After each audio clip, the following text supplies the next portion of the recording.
Let's try this one.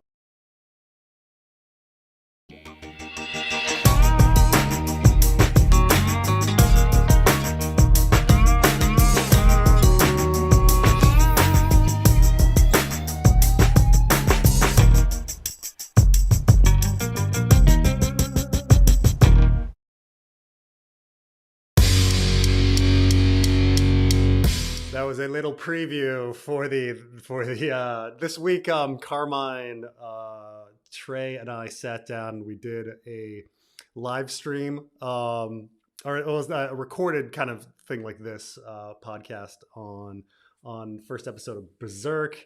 Though it was in my queue there, so when I started, I was like, oh, I went to the wrong one, but I was like, yeah, it's a mess up, but it's also fortuitous, so I can tell people about that. We have a Berserk sit down for where we go through Berserk. It'll be pretty fun. So I think post that up probably on Tuesday or Wednesday. Anyway, so let's talk about the subject at hand tonight, which does relate to Ice and Fire, and it does relate to the world today, and politics and everything that seems to be wrong with America and the world. And so it's about this idea of being a man. And apparently America has a masculinity crisis or something, or the world has a masculinity crisis. And I'd like to talk about that. I'd like to talk about being a man and what is masculinity and things like that. So the thing is, I'd like to also talk about this concept of generally speaking, we don't seem to like liars in this world. We don't seem to like posers in this world. We don't seem to like pretentious people in this world. We don't seem to like fake people, right? Sometimes, we like real, honest. We hear about, the grandfatherly guys talking about like, oh, a man of his word. Oh, he's a man with a code. He has integrity. And so in reality, these are all kind of the same thing. In philosophy, they would talk about it being authenticity. Like, what is authenticity? And this gets into the definition of man. And when I'm talking about definition of man, by the way, all of this applies to you. This applies to women too. It's just that right now, men seem to have a problem. There's a real problem with men in America today. Women, obviously some problems, not as many as men. So, but let's talk about authenticity. Like, what does it mean to be authentic? Well, the thing is, when we're talking about like any object in the world, right? Like a chair, we have to define what a chair is. A chair is a seat with a back, and if something has a seat with a back, we say that's a chair. And if it doesn't have a seat with a back, or not a good seat with a back, we say it's not a chair, or it's not authentically a chair.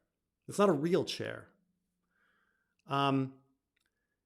If we think of it as less than a chair, like, we define a chair, and then if it lives up to that definition, it is what it is. It's a chair, right? So like with men, what is a man? Well, everybody tries to define it, right? And the thing about people, and people are different from things. People get to define themselves. And this is where it comes into Ice and Fire. I bring up this passage a lot, from Jamie 9, A Storm of Swords. Let's bring it here. Hold on a second. I bring this one up a lot. You've probably seen it. When he was done, more than 3/4 of his page still remained to be filled between the gold lion on the crimson shield on the top and the blank white shield at the bottom. Sir Gerald Hightower had begun his history, and Sir Barristan Selmy had continued it, but the rest of Jaime Lannister would need to write for himself. He could write whatever he chose henceforth. whatever he chose. Okay? This is all existentialism, like, existence precedes essence and all of this. We get to define our essence. We get to define who we are. Okay?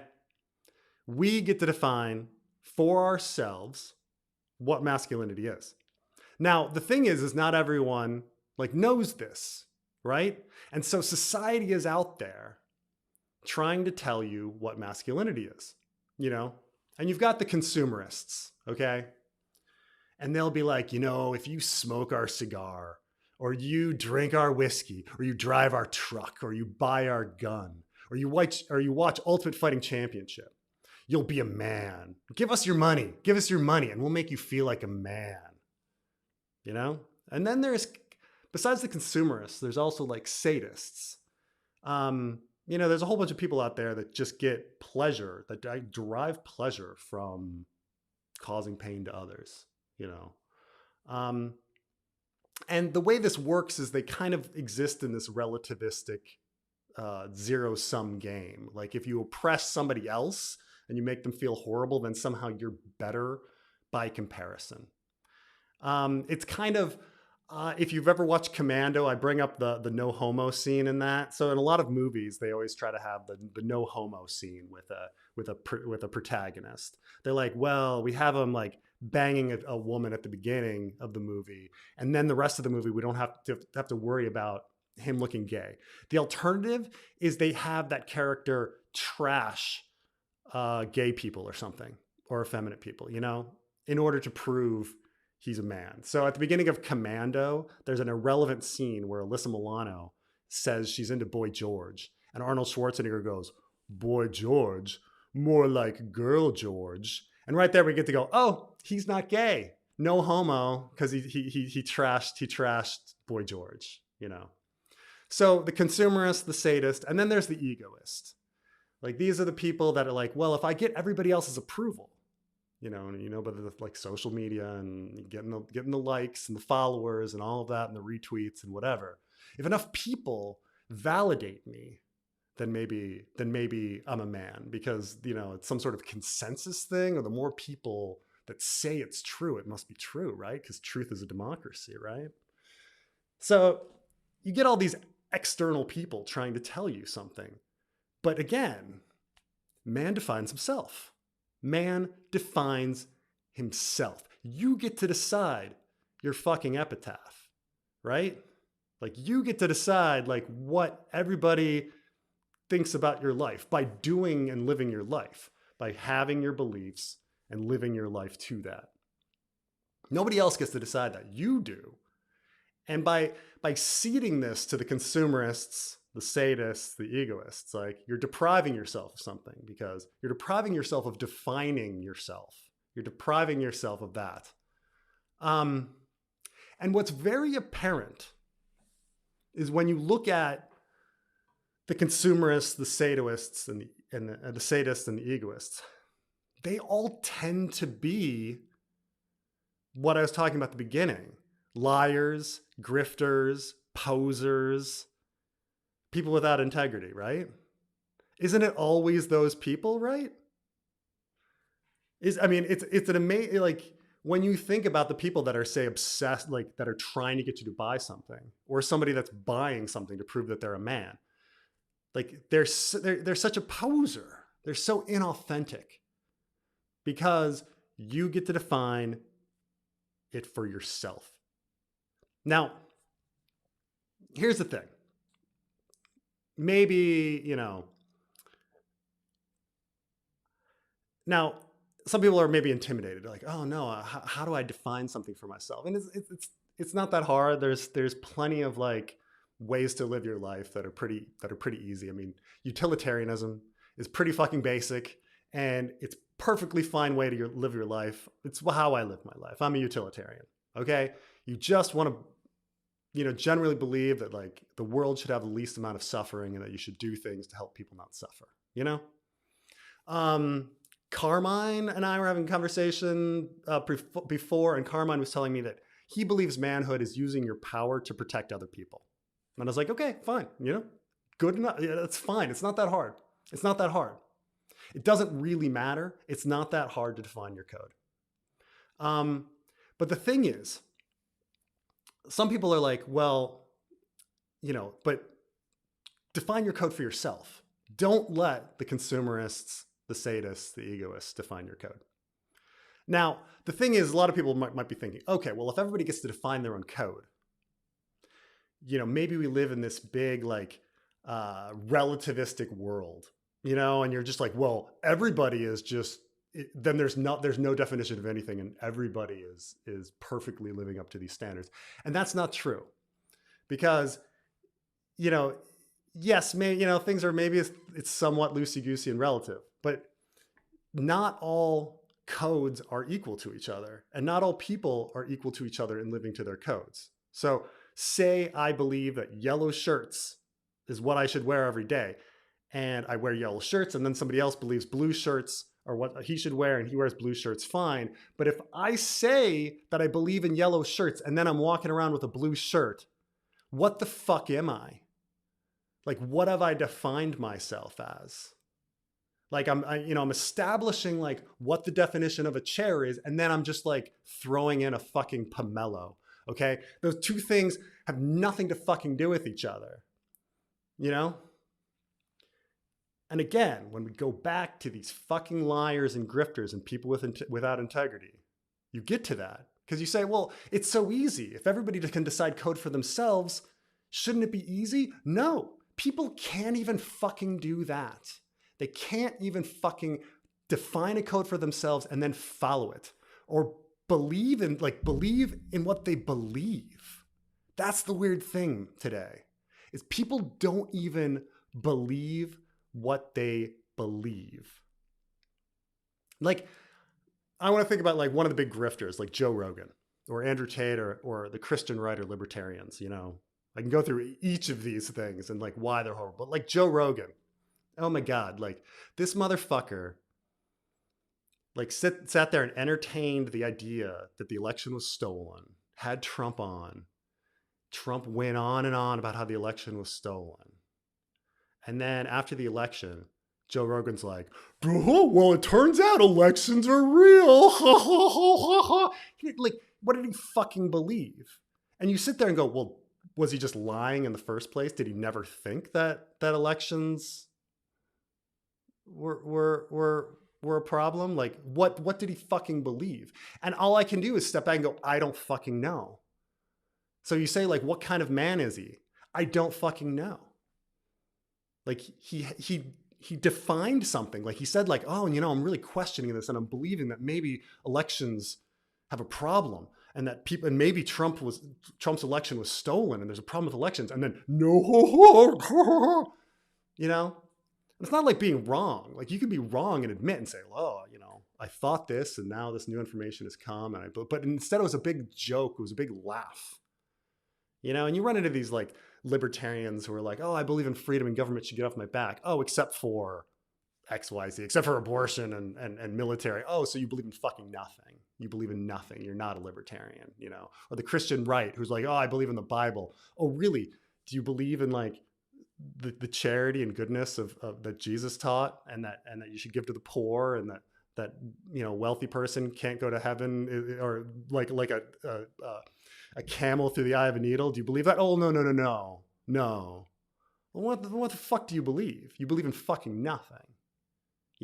Posers, liars, all of this. And that's the weird thing, right? We live in this age where people don't believe what they believe. And this is one of the problems, is that people think Descartes was right. Okay, Descartes famously said, I think, therefore I am. No. Okay, that is wrong. You speak, therefore you are. You do, therefore you are. Your actions in this world define you. Thinking doesn't do fucking shit. Like sitting at home thinking you're a good person, thinking you have integrity, thinking you have codes, that is meaningless because it's in your fucking head. It doesn't fucking exist. What you do on this earth defines you. What you say on this earth defines you. And it's really fucking weird to sit here and be like, you know what matters? being honest, believing what you believe, having integrity. Like, it's so grandpa-ish, right? But I'm really saying, like, when you don't do that, you have no fucking definition. You aren't anything. Like in the election, the number one issue in the election was apparently the economy and inflation, right? Do you think for a second any of those motherfuckers who said that they care about the economy as their number one issue knew anything about economics? Do you think any of them do? Do you think when they say, like, oh, the most important issue to me is the economy and inflation, really? Did you ever fucking like pick up an econ book and like see what caused it, like how it happens? Like, is that what you think? Like, and if you did, why do you think the president of the United States is responsible for it? Or why did you somehow forget that like it happened under Trump and continued on like through Biden? Like, why is Biden to blame for it? Like, there's no logic to it, right? Like, and why would an average Joe know anything about the economy? Like I don't sit here and talk to you guys about quantum physics. I don't fucking know anything about quantum physics. You know, PhDs study it their entire life and don't understand it. The same with economics. And yet some average person, oh, the most important thing was you know, the economy and inflation. No, it fucking wasn't. Because if that was the most important thing to you, you would have fucking researched it. And you didn't. And it's the same with like, I had this argument with someone recently over Palestine who was saying like, oh, I don't want to vote for Kamala because of the genocide in Palestine. And it's like, and so I asked like very, very basic questions because I fucking care about Palestine. I lived in the Middle East for 4 years. All right. I lived in Jordan, had friends who were Palestinians, have eaten malube at like Palestinians' houses. Okay. I fucking care about Palestinians. Okay. And I've spent a lot of my fucking career on this issue. And it's like asking very basic questions like, well, you know, like, do you know that like Trump like cut funding for Palestinians and Joe Biden restored it? And like Trump doesn't believe in the two-state solution and is told like Netanyahu like wants to do whatever. He said you can do whatever you want. And Jared Kushner's like Abrams Accords like kind of led to the Hamas attack in the first place because they were taking away bargaining chips that the Palestinians have with regards to recognition of the Palestinian state and all of this sort of stuff.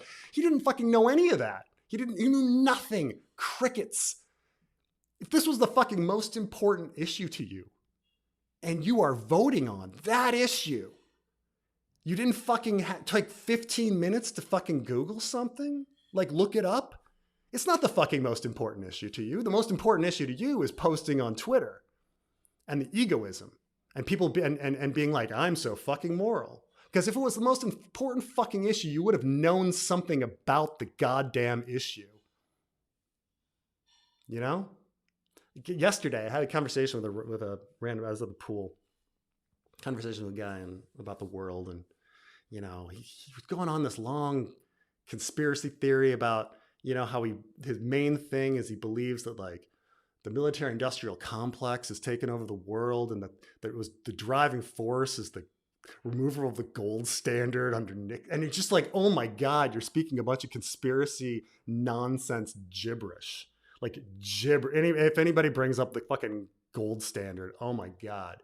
But it's like, that's your biggest fucking issue? Like, and you know nothing about it. You're speaking in this like strange roundabout gobbledygook. And that's your fucking, like, that's your code. That's what's driving you. This fucking weird web of nothing that doesn't make any sense. Like you haven't like examined your own beliefs to make sure they make sense. Like I'm sitting here with a blue fucking shirt, but I said that I should be wearing a yellow one. Like you never fucking stepped back and looked at that. All I'm saying, and it's so fucking simple, is believe in something, define yourself. It's not hard. Utilitarianism is perfectly fine. And then act on what you believe. But believe what you believe. Believe what you believe. And if you care about helping others, help others. If you care about promoting truth, promote truth. But don't be a poser. And don't be a liar. And don't be lazy. Don't be fucking lazy. Don't be contradictory. Educate yourself in what you care about and fucking act on something that you fucking care about. Because otherwise, like, it's as simple as metrics. You know, in your job, you might have metrics. You know, your boss might come to you and say, what are you working on? And you say, well, I'm working on X. How far are you on X? What's the most important thing at work you're working on? Oh, how far are you on that project? Okay. Now think about your personal life, and people are like, what's the most important thing to you? And somebody fucking says something crazy like immigration, and then they know fucking nothing about immigration. Like, you know how many people, like, I used to work for the Department of Homeland Security. So like, when people say like, oh, I really care about immigration, I start talking to them and they don't know the difference between Border Patrol and ICE. I'm like, you fucking idiot. How is this the most important thing you care about and you don't know the difference between Border Patrol and ICE? Like, what the fuck is wrong with you? The most important thing, and you didn't fucking research it 15 minutes? Like, you need to have a metric to measure yourself by. You have to believe in something, and then you have to be working towards that metric, because otherwise, like, how can anyone judge what you are? How can anyone judge how you're being evaluated? Like, when we look at somebody like Jimmy Carter, who spent his life like working at Habitat for Humanity, and you can look at all the fucking houses that he fucking built, or like working to eradicate the guinea worm. You can measure fucking the disappearance of it. I mean, it's not quite gone. There was like one case last year, right? But then take somebody else. Take somebody like that died, Rush Limbaugh. What did he fucking believe in? Owning the libs? Like, but then you have to define like, what is liberalism? And he was just against whatever the liberals were doing. He was just like, he would act like a lawyer and just like come up with an argument against whatever the Democrats or liberals are doing. Like, he stood for nothing. His life can be measured in no fucking way. So it may seem like a rant, but it's just like, of course it's a rant. But in this post-truth, post-integrity world, all I'm saying is fucking believe in something, define yourself, fucking believe what you believe, and work towards that. Because this is the fucking problem we have in the world. It's not just post-truth. We are post-integrity. We are post-integrity. Anyway, that's where we fucking are.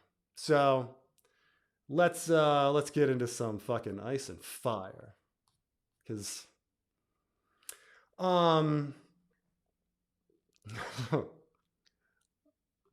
let's see. Hate the stream.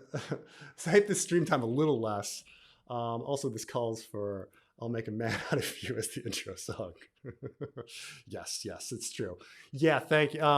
The thing about the stream times are largely due to me going to 8 is largely due to Dominican Republic is now on Atlantic time. It doesn't participate in daylight savings time, so I am on Atlantic time, which is 1 hour later than Eastern time. Thus, started at 8 instead of 9. So this is why.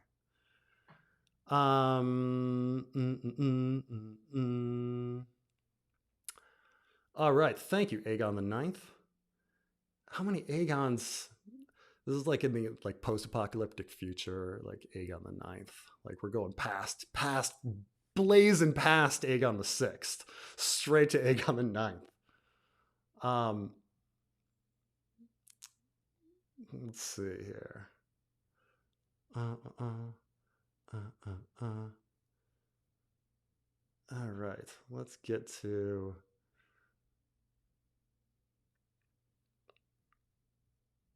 man. Oh man. Okay.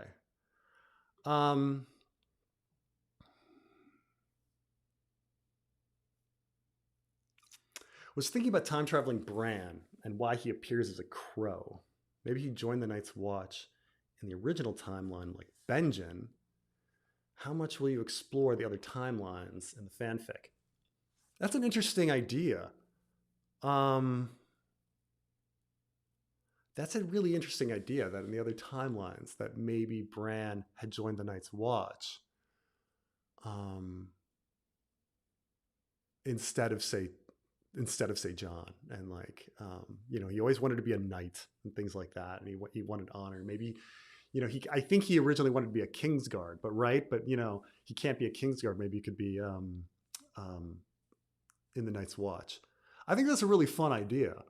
I think in the other timelines, we will be exploring them a little bit, specifically Hodor's fate in his original timeline and who he was in his original timeline. I mean, very brief, like we're talking like flashes, but I like this idea. In fact, I like it so much that that I think I might use it. That like he gets a flash and seeing himself as old Bran wearing the black cloak. That's pretty good. I know. There will be some flashes of the other timelines in the and specifically we want to see, because showing Hodor in his original timeline as like a great wonderful knight who has not had his mind screwed with, like, needs to be shown like what time traveling Bran did to him,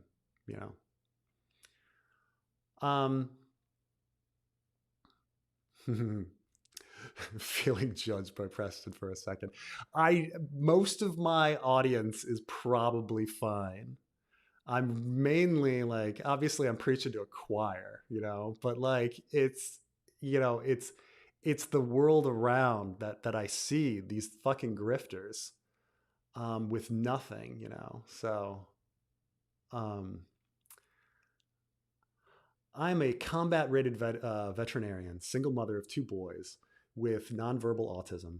Do I scream the world is unfair? No. I wake up and raise my boys. I'm tired of the entitled whining. Thank you. Well, cool. Yeah, I mean, it's true. It's fun, but yeah, of course the world is unfair, and we try to make it more fair for the people it's unfair against.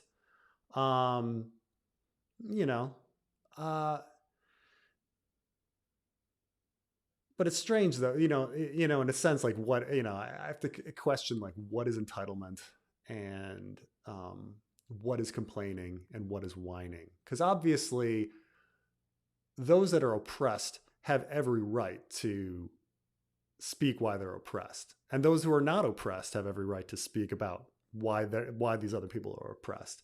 I mean, in a sense, like the world, is filled with a lot of people who are not that oppressed, who think they're oppressed, and yeah, I mean, we all get that kind of sense, so I understand that like sentiment when people are like, oh, the world's so bad and the world's against me. I think definitely it's strange because like it's a conflicting thing, because I do think on an individual level, for success in the world, like, not whining and working hard and like, just going forward, that's probably good for you. But at the same time, like, the world does need to know like about injustice, so it's you got these two things like going at once, because certainly you don't want to be in these like blame game situations, where as long as you're motivated and you keep motivated, I say what you want. But I do think that if the whining is causing you to be, if the whining is causing you to be unmotivated, then whatever. To be fair, Preston, Biden pardoned Hunter, and if we're being principled, that is clear nepotism. Sure, that's also what every president has done. Trump pardoned Jared Kushner's father and then made him fucking ambassador to France.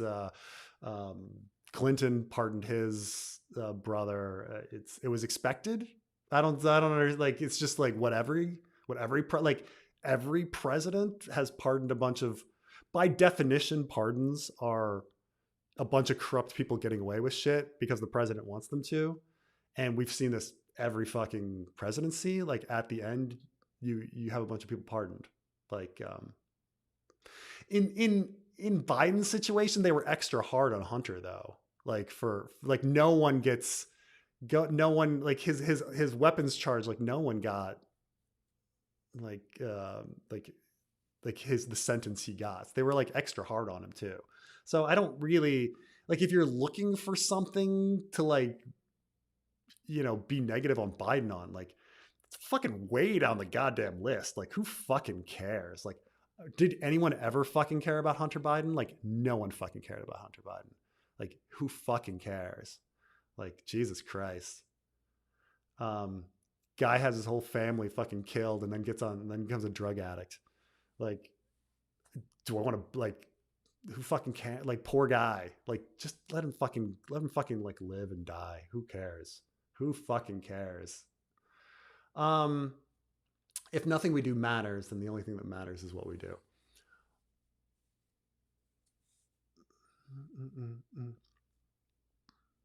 I mean, it's true, though I don't necessarily think that that nothing we do matters. Like I think, yeah, what matters is yes.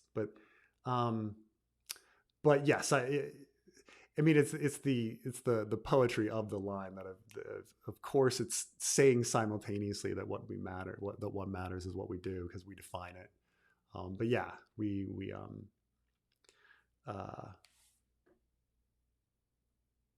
but what I'm in this situation, I think the original thing about this was about like helping others. There's this very similar line in Angel, season 2, where Angel is talking to the police officer who disappears as a character after season 2, and he says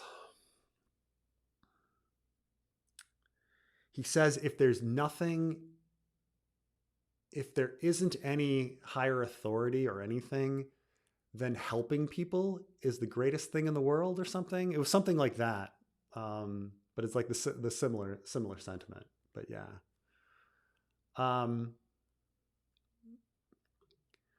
Let's break away from politics. Drake versus Kendrick, legal actions, thoughts. I don't know anything really about Drake and Kendrick other than the fact that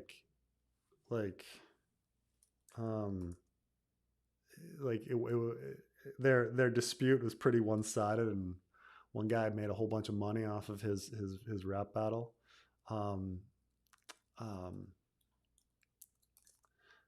Derek Kendrick. Is there a legal thing going on? I don't actually know. Let's see here. Drake versus Kendrick. I wish I knew more, but Drake Kendrick. Like how would they be going to court? Like defamation of character? Oh. It's gone legal. Legal filings. Drake takes beef with Kendrick Lamar to the court. Drake mocked over legal filings for Not Like Us. Oh, defamation of character, sex offender claims. I mean,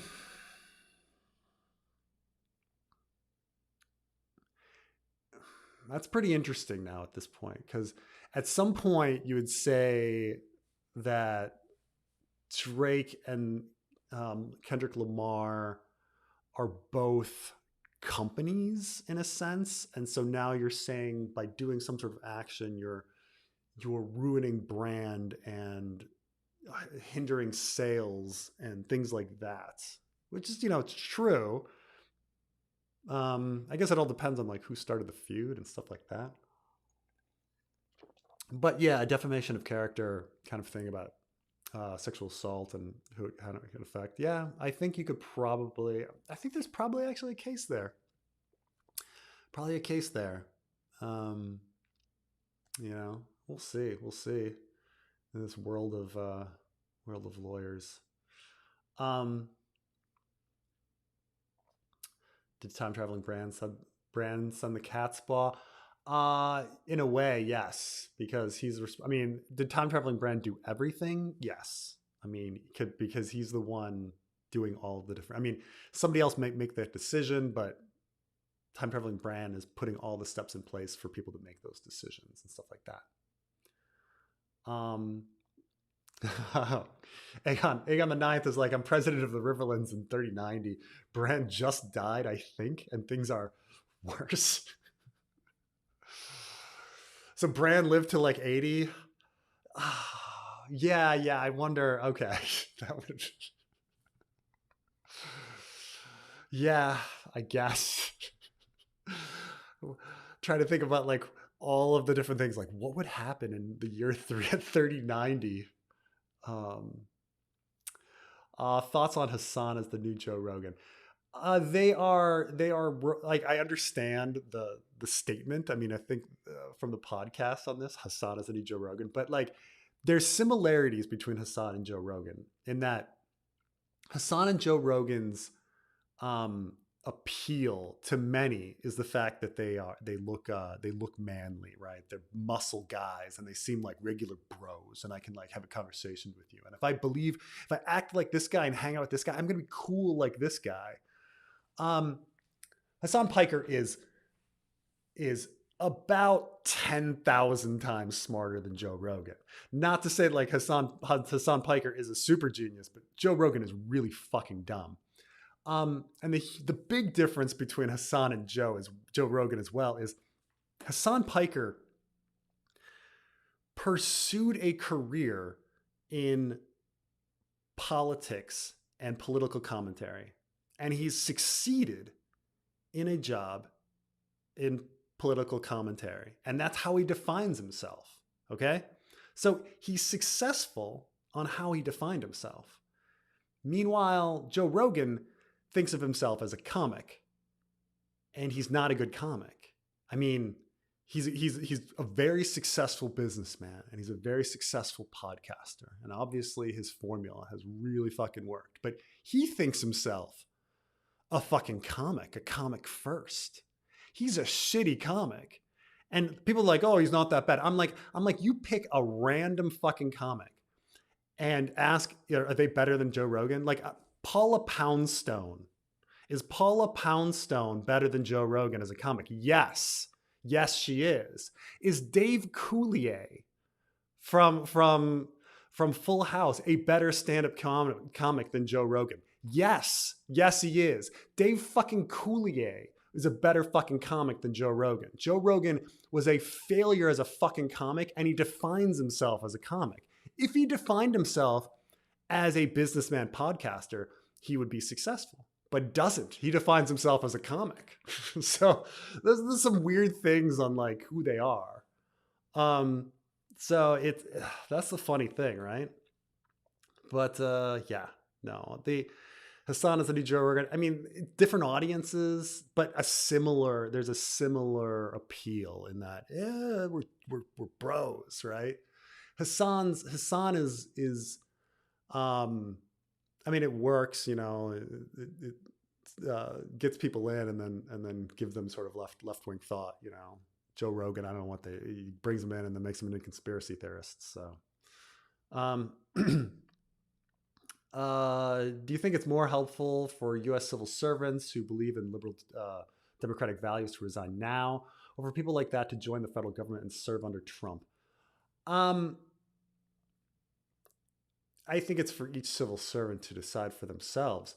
The thing is that most civil servants' jobs are to do jobs that don't change from administration to administration. I mean, if you work for Social Security Administration, your job is to get people their Social Security benefits. That doesn't change. If you work for the Veterans Administration, your job is to provide services to veterans. That doesn't change. You know, like, that's most people's jobs, right? And nearly all of them. I mean, there's a few people in policy positions that might be asked to do something that's against their moral code, and they decide for themselves if they want to resign based on that. But that, for nearly all federal employees, that's not going to be something they're facing. For nearly all of them, because nearly all federal employees like have a fucking job to do, because the federal government does some things, you know, they do things for people, and those things still need to be done for people. The Environmental Protection Agency still needs to do their job, and maybe their funding slashed, but they still need to do their job and still want to do their job. So, it's for the civil servant themselves to believe in to face like, well, what am I going to be asked, and is that something I'm willing to do? I mean, it's I don't know if it'd be helpful. So I mean, the thing is what's probably going to happen, as happened last time around, was hiring freezes, and so if you resign, you're going to have a bunch of understaffed departments and things falling apart like last fucking time. But it's but most you're just not going to face that. You're just not going to face that. Like, I mean, like I do auditing. Like, do you think like that's going to change? Like somehow I'm still going to fucking audit stuff. Like, it's just like, it doesn't change too much. For nearly all of them, some people are in policy positions and have to make excuses or do something that they disagree with. But for the most part, it depends if you're asked to do something you disagree with. Most people aren't. Most people aren't going to be asked to do something that they disagree with.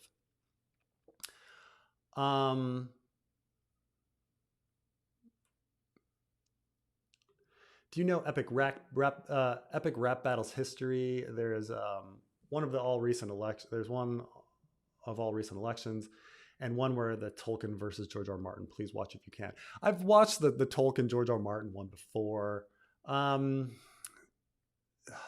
don't think that one's very good. Epic rap battle, honestly. Like, one, because like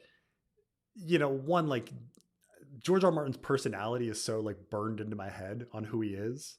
Like, oh, I'm George R. Martin, like he's got that voice and he's got a certain personality. And so one, like seeing him in an epic rap battle in a completely different voice, acting not as him. The only thing is similar is that it's a fat guy with a beard. And then it's a lot of the basic stereotypes of George R. Martin. Like, oh, he likes to kill all your favorite characters. No, he doesn't. He fucking killed Ned. That's the only fucking person he killed. Like, he fucking killed Ned. One guy, like that kind of thing. So there's a lot of that. So I don't know. It's been years since I watched it, I admit, but I remember watching it and being like, I don't know. Not to be too negative on it, I understand.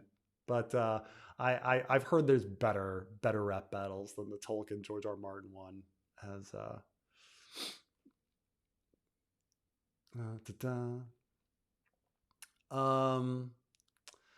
good thing there aren't people controlled by the Kremlin in charge of the U.S. What episode of Angel is that? Oh, is that a line from Angel? Oh man. Oh God. That's fucking. If that happened in Angel, or if you remember that from Angel, that's funny as fucking hell. But yeah, we're in a bad fucking situation there. I mean, I don't know. I mean, generally speaking, I'm not too bullish on the future. There's not much to feel good about. The only thing to kind of like, if you're looking for some cope, because it's going to be bad. It's going to be bad. And it's going to be worse than last time. But if you're looking for some cope, the best cope you got is that the Democrats did pretty well in the election with the House. And so it's really hard to get anything passed. In fact, if you remember, Trump didn't get anything passed last time except for a tax cut, because he just couldn't. Like nothing passed. And like he couldn't even, he tried and tried, but he couldn't even get Obamacare repealed, right? I mean, he got rid of the individual, the mandate that you had to have it, which is, a budget thing. Like, I agree that people should have been required to have health insurance, just like you're required to have car insurance. But at the end of the day, like, okay, that was taken away. Just fund that by more debt. But I mean, other than that, like, he screwed up a lot of stuff. But one of the saving things was the fact that he couldn't get anything fucking passed. And he probably won't be able to get anything fucking passed, except for maybe another fucking tax cut, because that's the only thing that every Republican will vote for. So, you know, it's, you know, that's the best cope I have, but I don't have, it's going to be bad. It's going to be really fucking bad.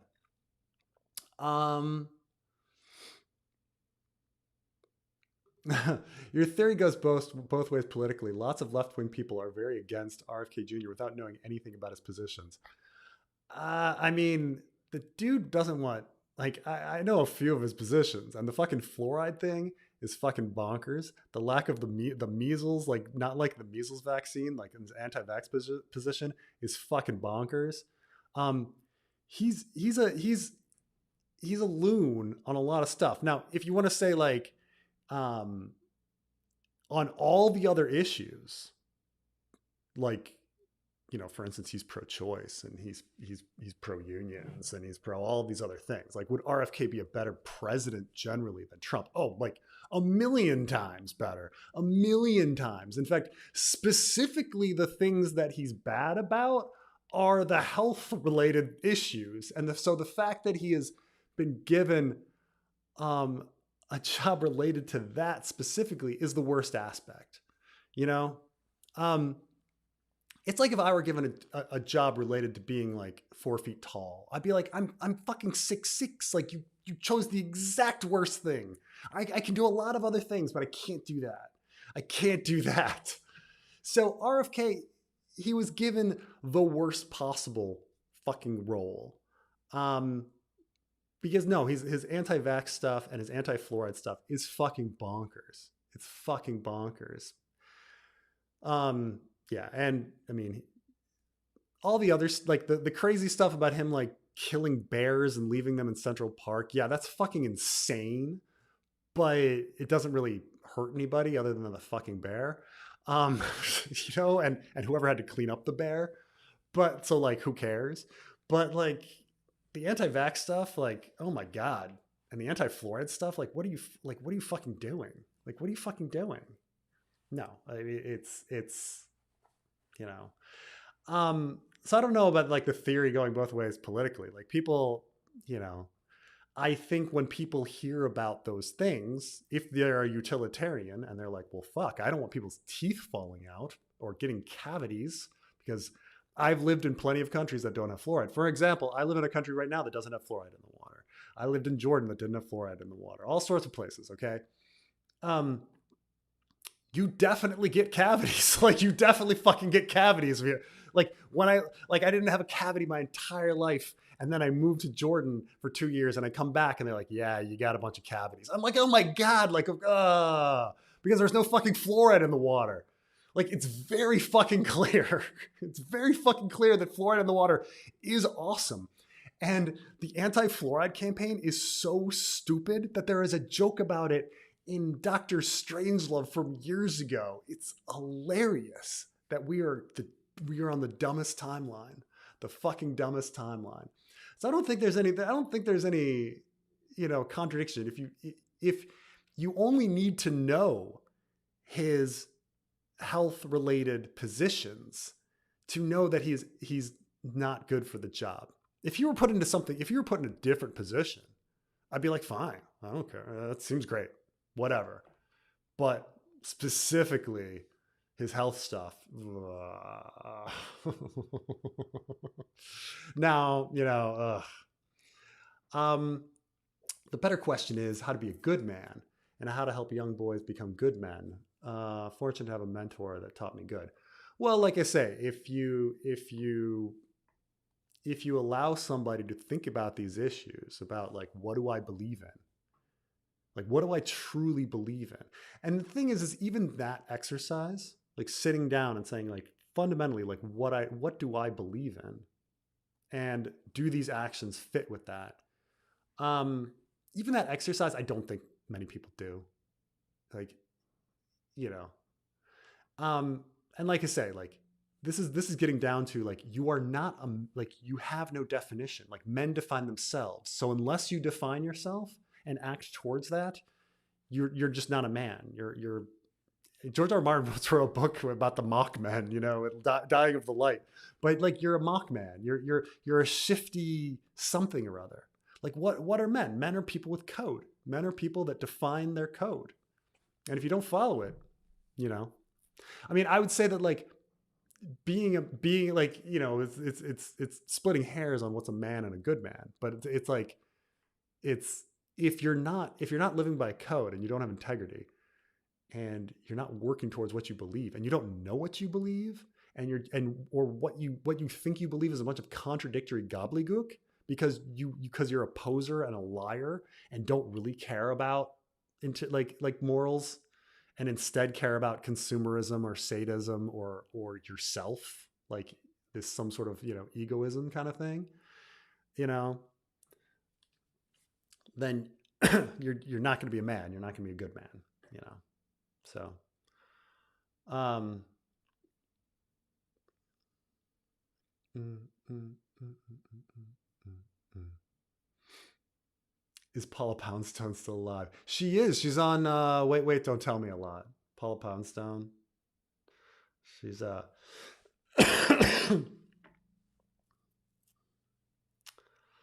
Oh, under a few feet of ice is frozen cheese. Solves the hunger at the wall. Poutine for peace.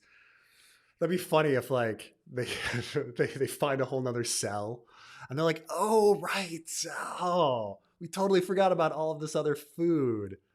But the thing is if they did have a forgotten cell, like it would have freezer burn and stuff like that. Though I don't know if like freezer burn, even though it makes everything taste bad, I wonder if it still has all the nutrition. I read something interesting about whether you could eat mammoth. And like if there was like, these exotic animal clubs where you could like try to like have mammoth, like that was like frozen in the ice or something. And it was a long article on this. And it said like, look, the problem is that even if you had a mammoth like die, corpses really quickly start having other animals and bugs and rot start getting into it. So even before it freezes, it's probably going to have like a lot of the flesh spoiled. But say you cut away all of the spoiled flesh and you find like a fucking single morsel of mammoth meat to serve. The problem is it's going to have like 20,000 years of freezer burn, and it's going to taste horrible. So like, you can try mammoth, but it's going to be horrible. Surprised to hear Preston talk favorably about Hassan. I am not one of these people that is super like, I have to hate everybody and somebody has to be perfect for me to like them or something. Like I quite honestly believe that like Hassan, Vosh, Destiny, who all kind of hate each other, I think they're all good. They all have value added. They bring people to the left. They bring people talking points from the left. They educate people. You can say weird things about each of them on a personal level. Like Hassan used to date porn stars and Destiny has weird orgies and stuff and whatever. And they're all dicks to each other, whatever. But like, for the most part, like, they're fine. I think they do good. They bring in an audience. They educate their audience. I don't think any of them are really dishonest. I think they believe what they believe, so there's nothing like too, like, I don't know. I mean, people try to make these ledgers for celebrities of all the negative things they've done, and then they like bring them back and be like, well, they did this and this and this and this and this, and therefore you should hate them. It's like I tend not to do that, so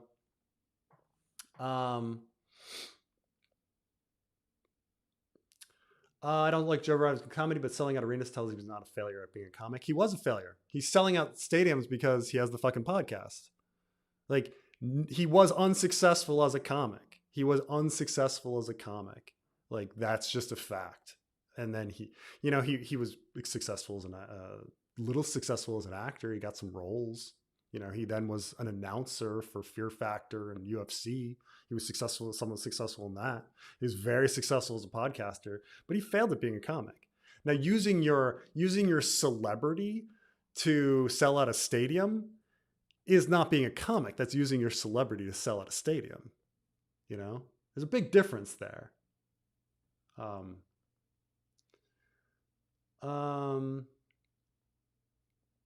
Audience self-selection may push many YouTubers to pander to extreme political positions. Some ancient military history become right-wing grifters. Yeah, that's the thing, is some people are just in it for the money. And at the end of the day, like, is that what you want to do? You just want to collect money? Then for what? To what, experience, just be hedonist, so you can, but say that's your base. Say like you want to collect a bunch of money because all you really care about is your family, and all you really care about is yourself and feeling pleasure. Fine. But the problem is that you're going around telling people that this is your moral code, when in fact your moral code is this. Okay. And that's just inauthentic. Like you're not telling people what your code is. Like, you're not believing what you believe. Like, you're saying you're being secretive. Like, and it's like, I don't even know if people are that, if they like, we're like got offline and we're like, ha ha ha, I don't believe any of this, but I just want the money. Like, but I think a lot of them like lie to themselves and somehow think that they somewhat believe these like weird shifting grifter positions or something. It's odd. I mean, obviously doing things for money is in and of itself is not something to praise. I mean, we do think there are certain jobs that are like fine. And then we think there are certain jobs that aren't. Like, for instance, being a contract killer is not considered a great thing. But if somebody's like, well, he just wanted money. Yeah, but you're fucking being a contract killer. Like, aren't you causing harm to the world? Yeah, but he's just looking out for himself. He's just following the grift. You're like, like, we can judge people by what they do for their profession. Like, we can judge them for having like bad professions and causing harm to the world. Like, that's okay. Like, the excuse of like, they're just doing it for the money. Is that an excuse? Like, is they're doing it for the money an excuse? I don't think it is. Like, you wouldn't give that leeway to a murderer, a thug, like somebody like robbing houses, somebody that mugs you with a gun to your face. You wouldn't be like, well, he just did it for the money. No. Like, we can judge people by what they fucking do. And we can judge them by what they do for a fucking living. We all fucking like try to earn a living. And we try to do it in the best way possible. So.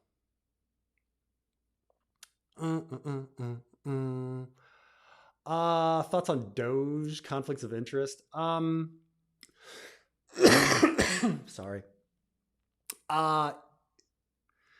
Look, generally speaking, like, you can't just start a department. Like, you need to have it has to be passed by Congress, and like Homeland Security was created after 9/11. It took a lot, even that people were upset and it wasn't created in the way people wanted it to be and things like this. There's a lot of interest. So it's not even going to be a department, so it's not really a department, but I understand, we got the name Doge. How clever. Okay, Elon. But the idea is that, like, in a general sense, is it scary that a billionaire is advising another billionaire on how to handle government? And that billionaire happens to be a fucking loon like Elon. Yeah, that's fucking concerning. And when they like doing things like removing telework, like, oh God, like that'd be fucking horrible. That'd be horrible for people. like to move like remote work and telework. I mean, that's what he did at Twitter, and it fucking, you know, it caused a lot of people to quit. And that's the whole thing. It's like, if you want to dismantle government, like, so I don't know if Doge is going to be the mechanism, but having people around advising that you should end telework, yeah, that fucking sucks. Like, that fucking sucks. You know, it probably won't affect me very much. Just because, you know, I'm going to leave without pay and things like this. And so, but it just makes me feel bad for all the other people with families, like the people with families that I know in the DC area. Like, you know how fucking hard it is to fucking have a family and have a job at the same time. Like, if you don't have a family and somebody's like, oh yeah, 9 o'clock meeting, like, you're just like, fuck you guys. Oh my God. Or like 4:30 meeting, like, oh, do you understand? Like, I have to go and pick up my fucking kids. Like, I have to drop them off. Like, I can't get in. I can't drop off the kid and get through traffic and make that meeting. You didn't fucking think about that. Like, just fucking have the meeting at 10:30.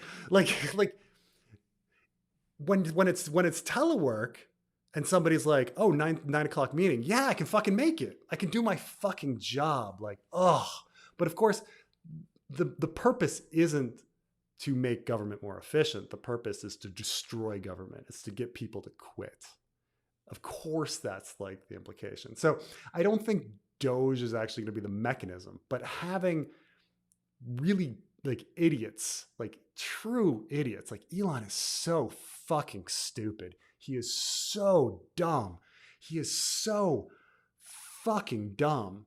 Like, having him around is just disastrous. Now, I do think that he and Trump will not, like, Trump burns all bridges with everyone. No one gets along with Trump. Like, nobody.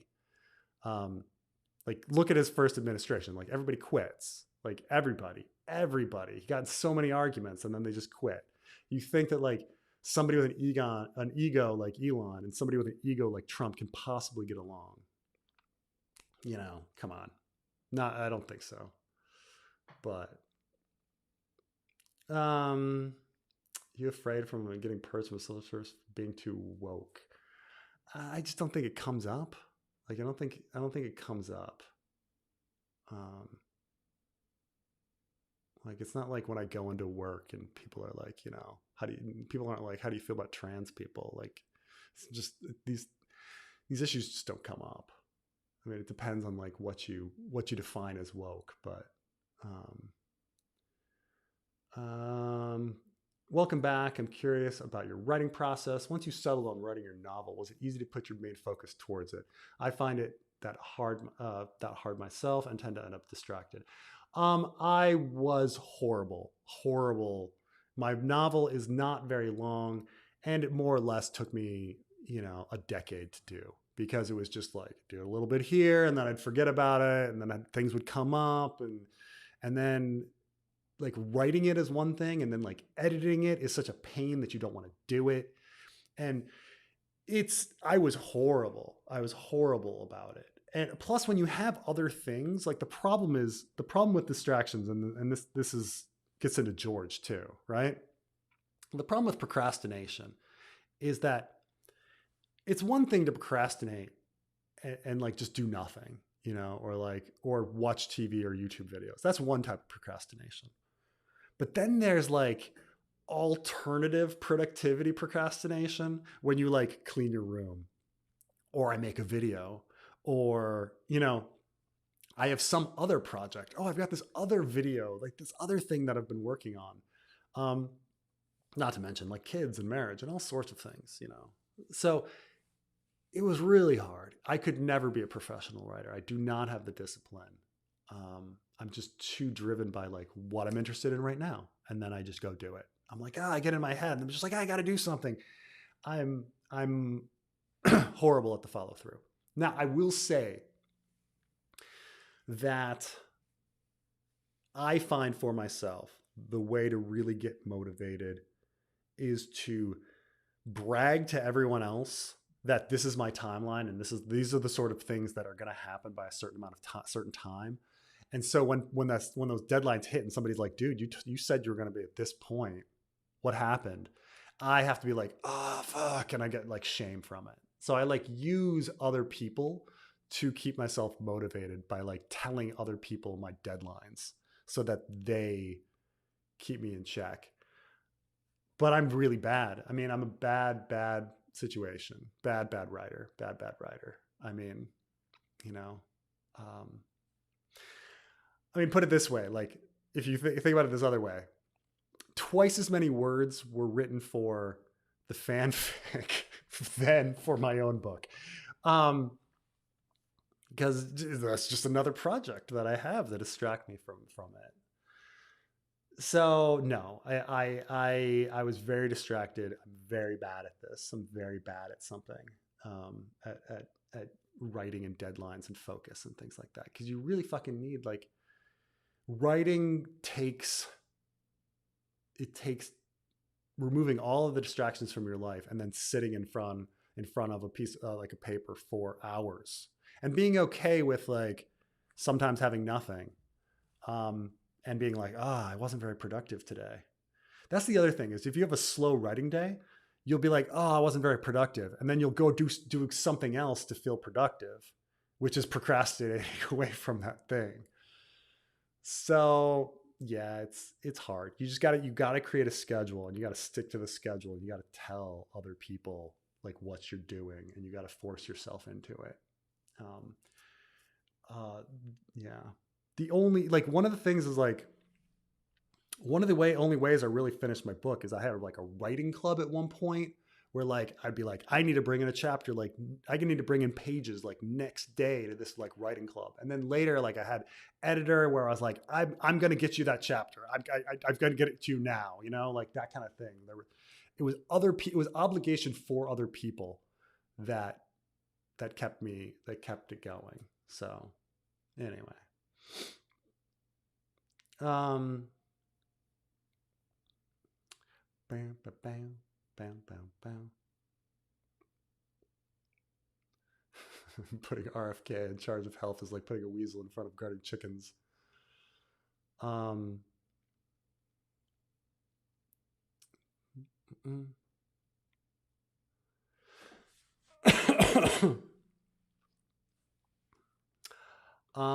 What should be some entries in the Never Gonna Be a Bestseller Top 100 Things to Do for Other People Before You Die book? 100 things to do for other people. I mean, the thing is like, the things not to do for other people is to like, you know, buy their shit. And if you like feel obligated to buy their shit, follow people that like have no clue where they're going. What to do for other people is like when people, you know, need help, you should fucking help them. You know, like that's the thing is, and it makes you feel good to help people, and it's good for your soul. You know, you'll feel good if you help other people. So like things to do for other people.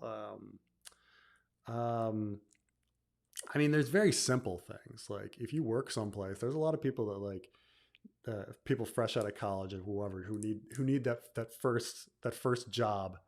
There's a lot of those people that if you have access to like letting somebody interview or letting somebody in for that first job, man, that's like key for a lot of people in the world.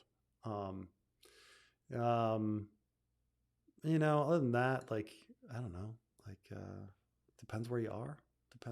Like what people need. I don't know. There's a lot of charities to give to. You know, a lot of politicians you can vote for that are more compassionate, who will create a system that's more compassionate.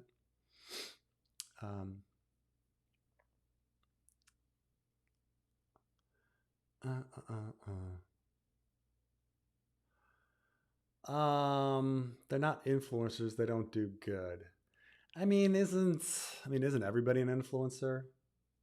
I mean, Depends what you're influencing, right? Like if you're influencing good, you're creating good. You've got to, that's just dependent on like what you influence, right? Like if you influence consumption, you're just a consumption influencer. Like, oh, I'm Kylie Jenner. I'm going to wear something and then people are going to buy it because I wore it. Well, okay, you're a consumption influencer. You know, if you're a political influencer, you're trying to influence political opinion, which is moral opinion. So, you know, it's, I don't really get it.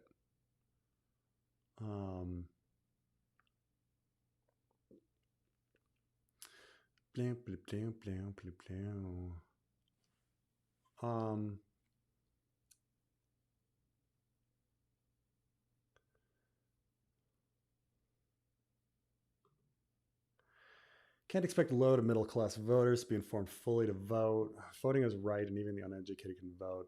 These people aren't grifters.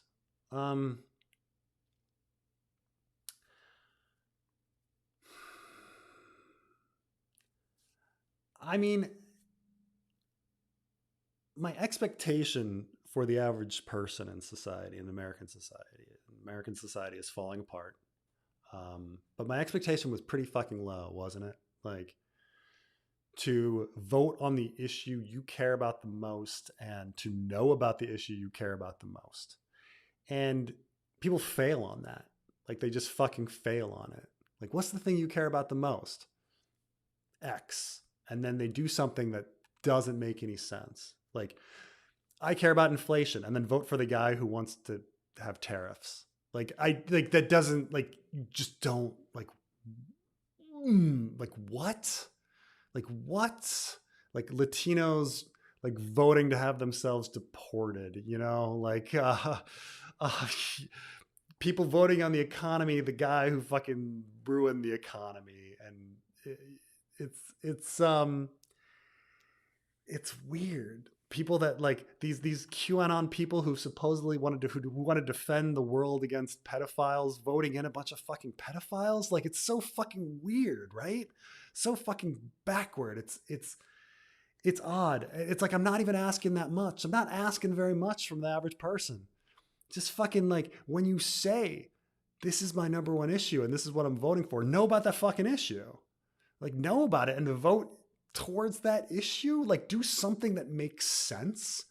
But like nothing that Americans do makes any sense to me now. I don't even fucking understand them.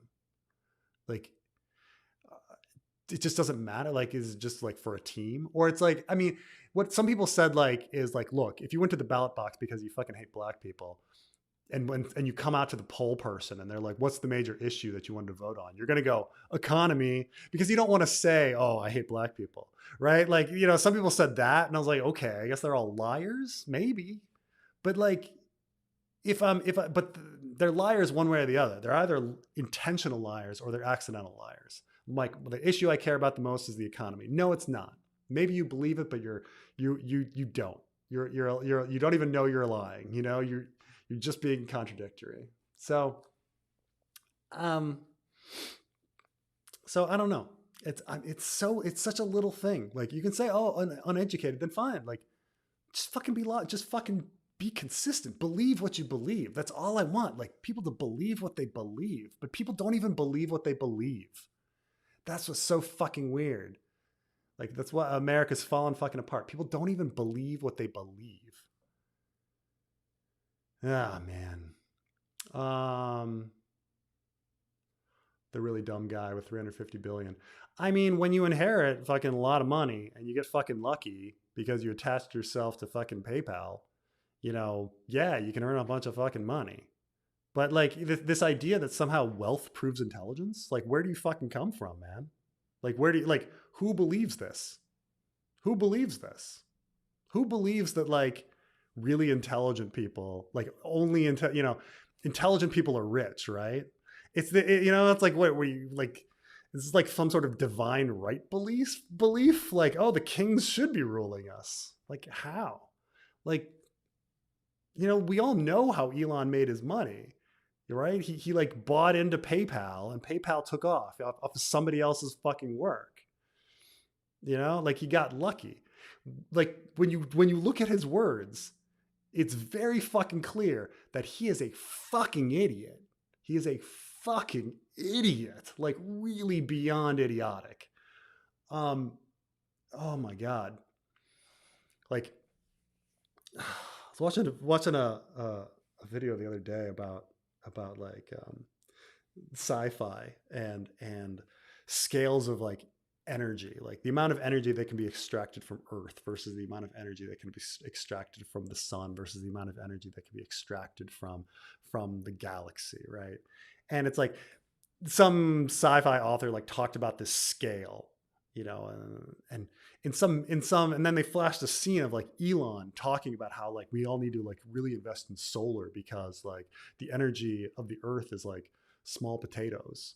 And like, and you're just like, this author was talking about building Dyson spheres. He was talking about when humanity is at the point where it can build massive spheres around the sun to collect energy.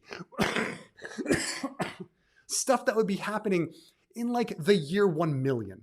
You know, I'm so sorry.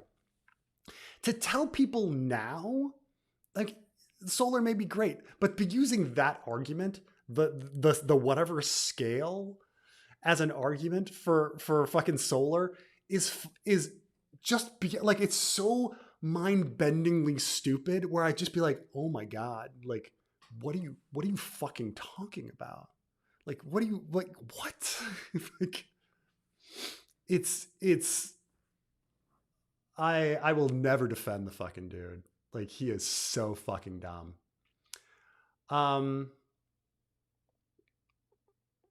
Oh, how much to fund the React to Memory Sauron Thorin series? George himself said he couldn't have written Game of Thrones.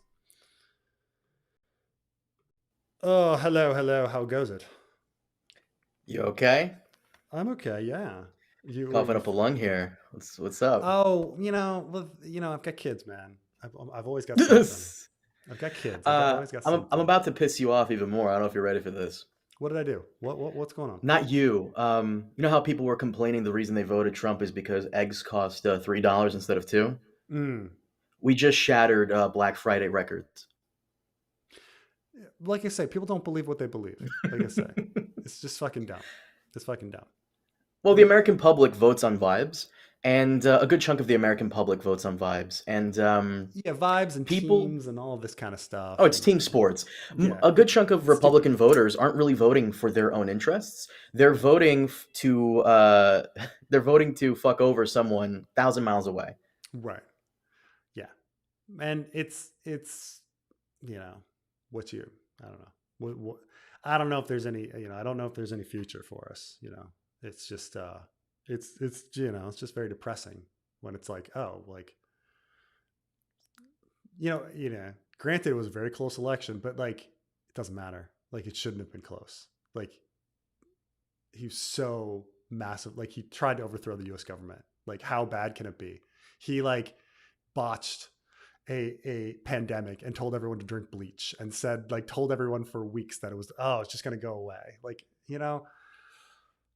he tried, people forget about all this shit. They forgot about Muslim bans and all this like chaos. They just didn't care. They just didn't fucking care. And separating The average families. person, I mean, I'm gonna upset some leftists Even Joe here. Rogan forgot about the separating families. You saw the video of Joe Rogan going off on his like separating families rant and how evil it was. Since he's been in Texas, he's been compromised. But most Yeah, people, Joe Blow, who lives in Edgerton, Kansas, does not care about the Muslim ban, does not care about Gaza. He cares about his rent being ridiculously high, which it is. That is something that we can't. right. Well, if he I, cares about it, then fucking do 15 minutes of research on why it's high. but at the end of the day, nobody wants to do 15 after No, the that's the election. thing is that's how fucking lazy we are. We can't do Remember the fucking thing I showed you? 15 fucking minutes. People can't Remember do the screenshot I 15. showed you? Yeah, yeah. The Which one? screenshot I showed you of the woman who voted for Trump and then she was freaking out after Trump got elected. Yeah, She was like, "Project 2025? I thought that was a joke." yeah, I know. But what, you know, like I say, like people can't be bothered to do 15 minutes of it to 15, like people can't be bothered to take 15 minutes to give themselves integrity. That's what's fucking weird to me. Um, like I say, just to believe what they believe. Not that fucking hard. Not that fucking hard. 15 fucking minutes.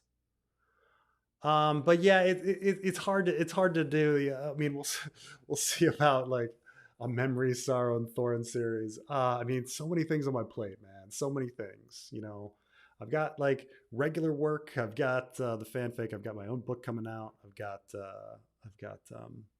you know, things to. He's also editing my book. I mean, that's going to be a trilogy. So before you get off this topic, may I say something real quick in What's regards that? to What's that? what I'm listening. happened right after? Because everyone's been like wondering where you've been and whatnot. So the past couple of weeks, right after she lost, Mm, there were people who were gloating in your comment section saying, mm, "Yeah, take that, Preston. Trump won." Now, okay. I'm a crazy person. So what I do sometimes is I know how to game YouTube a little bit, and when someone comments something, I usually, research them and look them up. And one of the guys who was gloating about Trump's win in your comment section, I found him on Facebook. And Mm, I won't say which southern city he works for, but he's a bus driver there.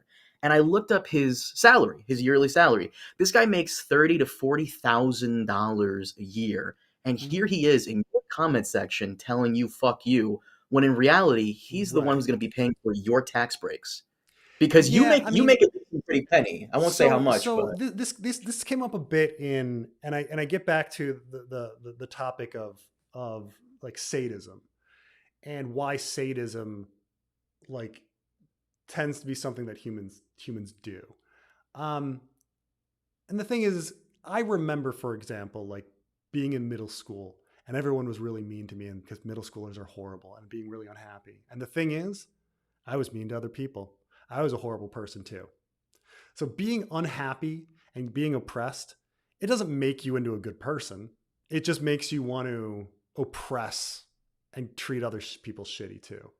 Going through a bad experience, like it's funny because I remember like there's this movie Starman, and at the end he's like, the thing about he's an alien. He's like, the thing about humanity is when things are at the worst, when things are at their worst, humans are at their best. No, it's the fucking exact opposite. When things are at their worst, humans are at their fucking worst. Um, and that's the thing is with the sadism. Like, why do people become sadists? Well, because they're unhappy and they want to make other people unhappy so that they'll somehow be happier by in a relative sense. Saw this a lot in the Middle East.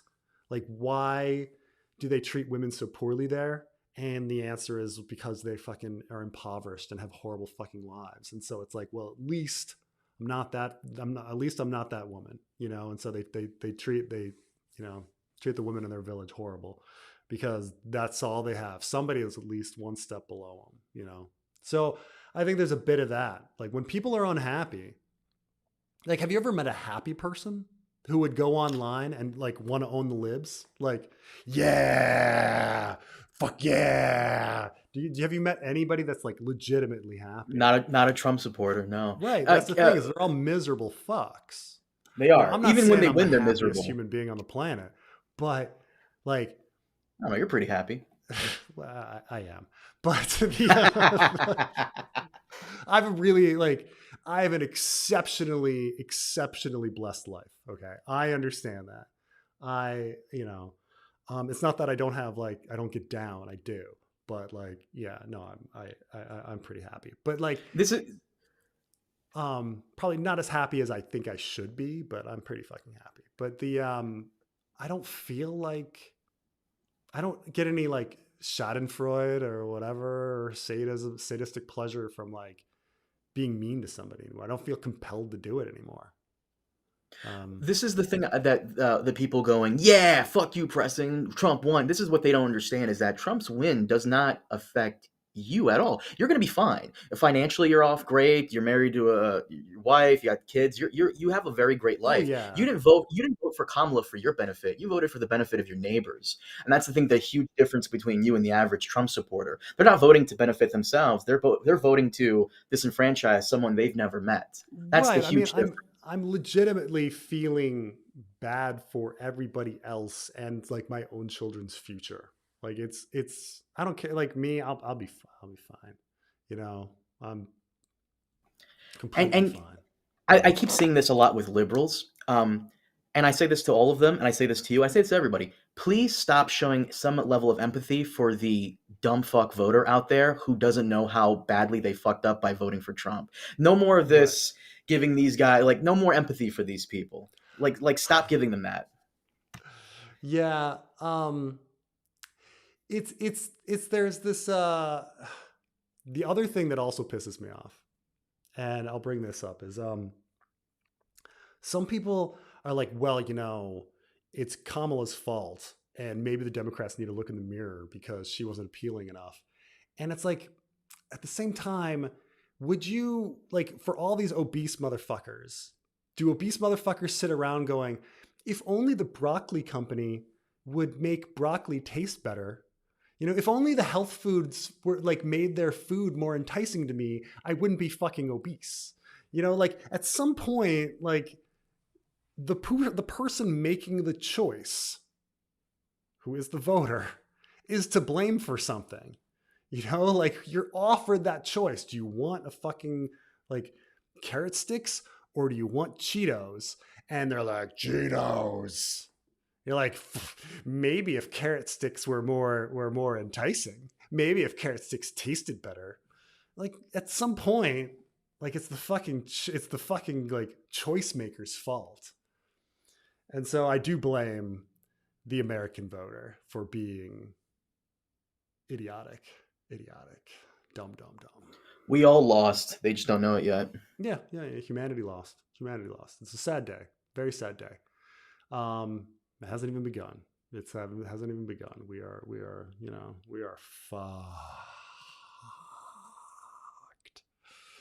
But anyway, why do you think time traveling Bran would be okay with the red wedding? Because it's a necessary sacrifice, and for a what he perceives as a greater good. Now you may say, "Oh, this is really cruel. This is his mother and his brother." War in general, when parents send their children off to war, they are sacrificing their family members. They are kinslaying for a higher cause, right? Right? How is it any different when somebody's like, son, it's really important that you fight for America, you know? He knows there's a chance his son is going to die, right? Maybe even a certainty, you know, but it's for a higher cause. Time traveling Bran, you know, he's all of these choices that he's doing where he has to kill his own family. Like it's for saving the fucking world, you know? That's the idea. He's so it makes it pretty fucking intense, right? Like to think about it, like, oh my God, like sacrificing all of them, you know, or you know, in order to get your in order to get what you in order to save the world. Yeah, it's quite a sacrifice, but if he thinks it's necessary, he thinks it's necessary. Couple of things. People vote on vibes, such as that they are spending on groceries more. Also, governments across the world are losing, so not just the U.S. Yeah, I mean, all of this is true. I'm not saying that like elements of what's in America are showing up in other places, which is scary because it's like you don't want to export like our fucking problems, you know. For instance, the conservative liberal female male like split is cross country, like that, like cross the world, men are becoming more conservative and women are becoming more liberal, you know, and there's this divide that's never existed before and it's international. That's kind of like interesting. But yeah, it's, you know, it's something that's there, you know. Other countries are experiencing it too. But I mean, other than Netanyahu, I can't think of like a country that's as that's as self-destructive to bring back like such a destabilizing character.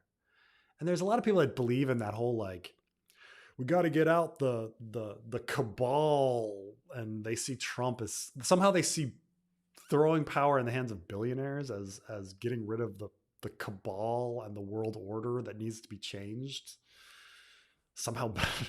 Like, again, believe what you're going to believe. Like, they need to believe what they believe. Like, there's just contradictory ideas there, right? Like, but there's a lot of people that have that idea. Oh, we just need change. You want change by giving all the power to billionaires?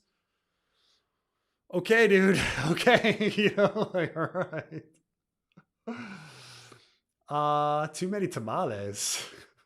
What a name. For liberals, what do you think the balance should have been between stopping the Republicans and maintaining good governance? The problem is that what seems to be the case is that liberals and Republicans, I don't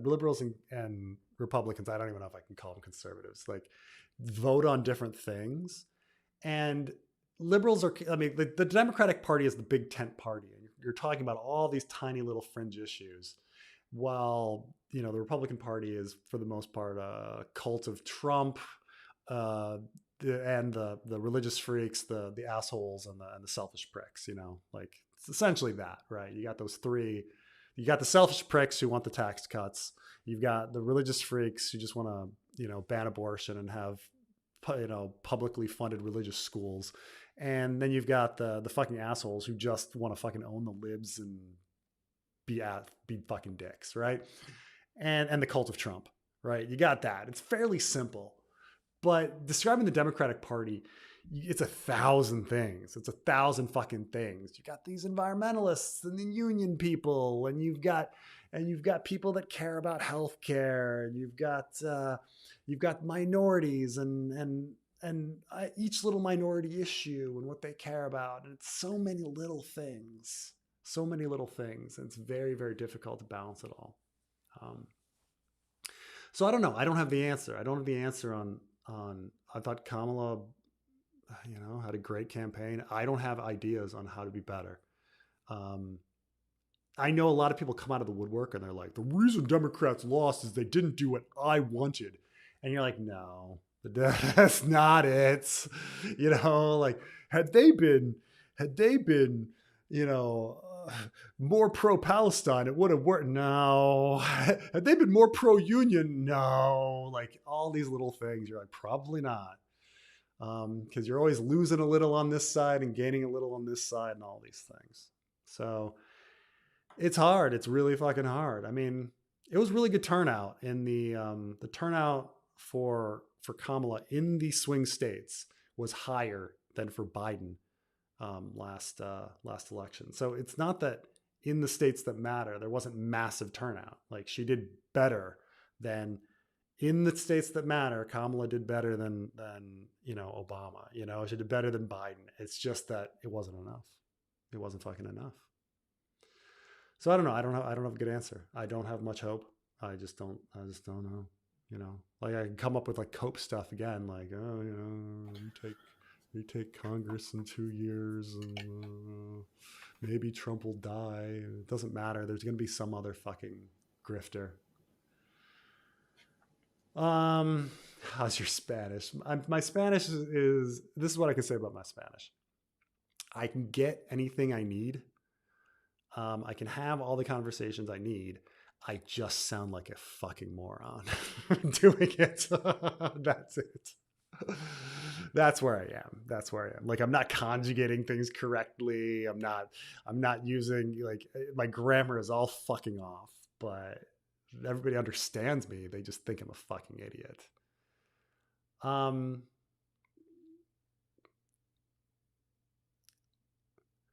Vivek Ramaswamy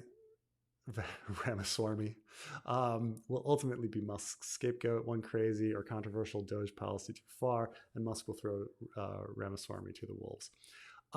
That's the other thing, is like, in what world is there an efficient co-leaders of something?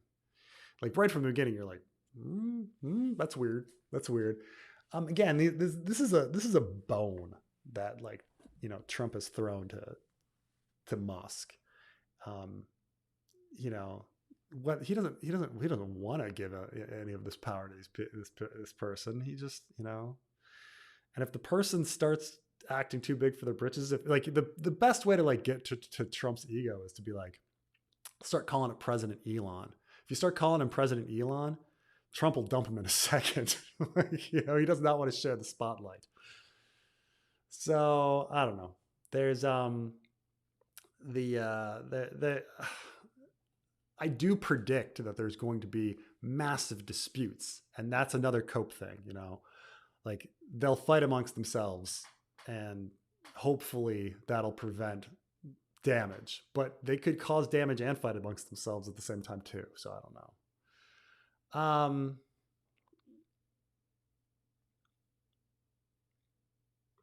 Yeah, sorry, dude. Like I went from Bernie to Trump. You're sorry, dude. You're making the world a bad place. Like you're just a bad person.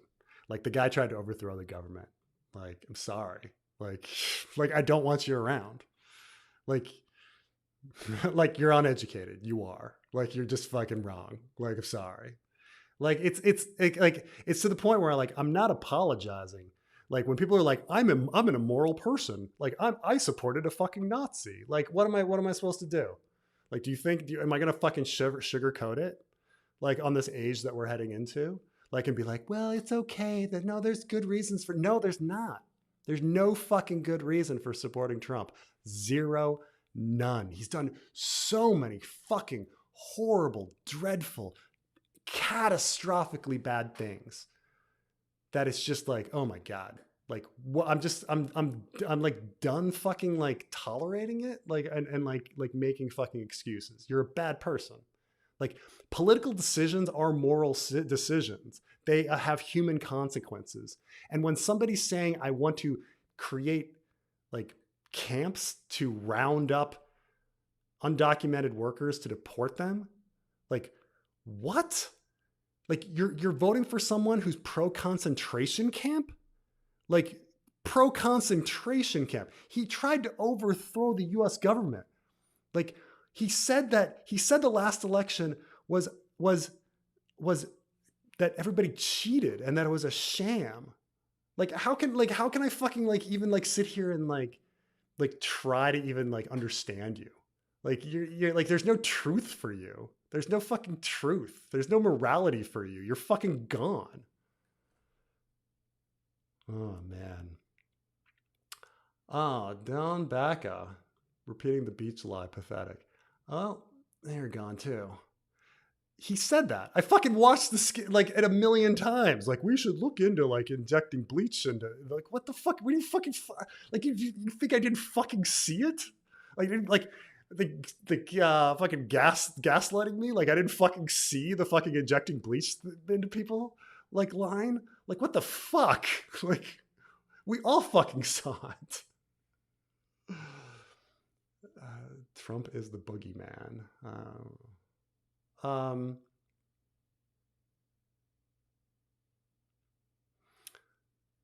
Man, but it's done. Da, da, da, da,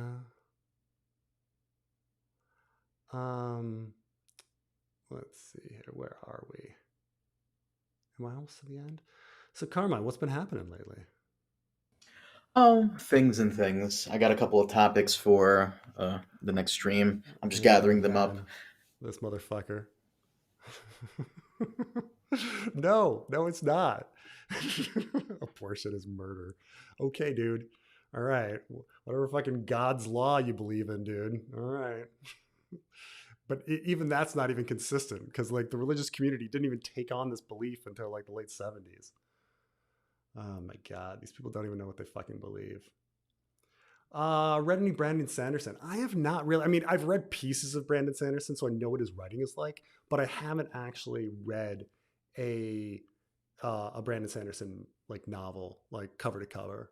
Um, People seem to like it because they like the logic of it that he has like set magic systems, and then like everything follows it. People also think he has pretty good pace. Um, and he's also very easy to read, just and so I really should, because everybody fucking recommends him, and the page, what I've read, it's it's fine. This writing style's fine, but I've not actually ever read anything by Brandon Sanderson. Carmine, have you read anything by Brandon Sanderson yet? Uh, Probably, but Stormlight Archives or mm, anything like that? I was listening to an audiobook that was Sanderson. I'll have to go back to it. It's been a minute. I keep Um, getting him confused with Kevin J. Anderson, who you've discussed stuff with before, right? yeah, yeah. I mean, um, they're both very prolific. I think they kind of have a different writing style, but yeah, I could understand why you'd confuse them. But um, but no, no. Yeah, I think everybody says read Stormlight Archives, so I guess I have to do that at some point. Um, let's see. Isn't it easier knowing with certainty now that the plurality of your country are bigots? Can't stop progress no matter how many vote against self-interest. I mean, it is an interesting, one of the reasons why like this election is like darker and weirder, um, is that last time you can kind of go, oh well, he tricked everybody. He promised one thing and they didn't know what they were getting, and maybe there'd be some buyer's remorse. Now everyone knew exactly what they were getting.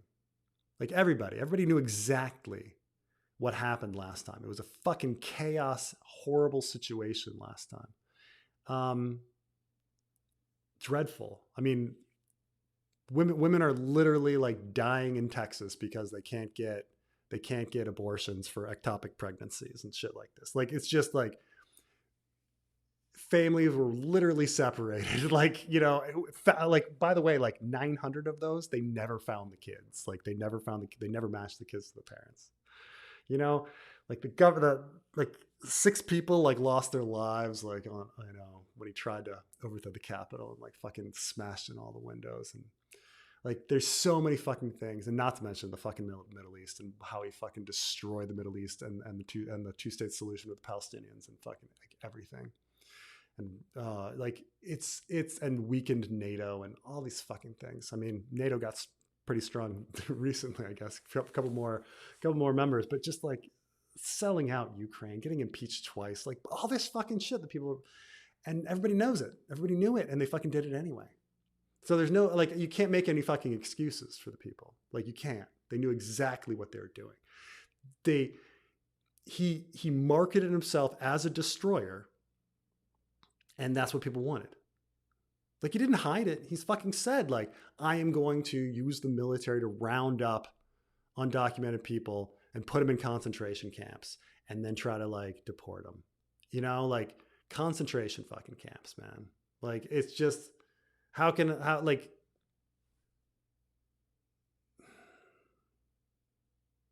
no. Yeah. It's shitty. It's shitty to know that there's so many shitty people. So many shitty people, yeah. Um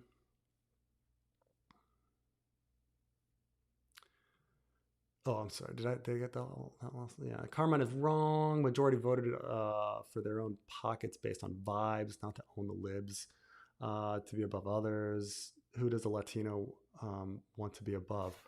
First of all, this is Carmine and I talk about this all the time. The Latino, like, I'm not brown, you're brown.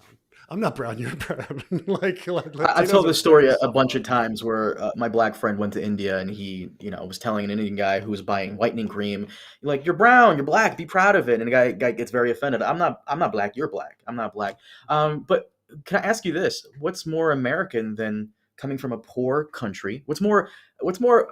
This is the immigrant mentality, because everybody on some level kind of wants to be above somebody. And what's more American than coming to this place, making something of yourself, and sneering and looking down on someone else below you? You finally moved on up, and now you get to look down on everybody else when you were looked down upon before. What's more American than that? Yeah, and there definitely is that mentality, and I've known a lot of people in my life like with that mentality. Um, it's yeah, I mean, and I don't. I think if you talk to most Latinos, they of course recognize this. the self. They, you know, it's kind of chalked up to colonialism and things like this, and what it did to the mentality. But you know, but it's Can I give you like here in the one Dominican more? Republic, it's like everyone knows that, like, you know, the lighter skin you are, like Yeah. the more value you have, and like the darker you are, the worse it is. And then the ultimate dark, well, then you're a Haitian, you know, like it's like here, it's like, you know, it's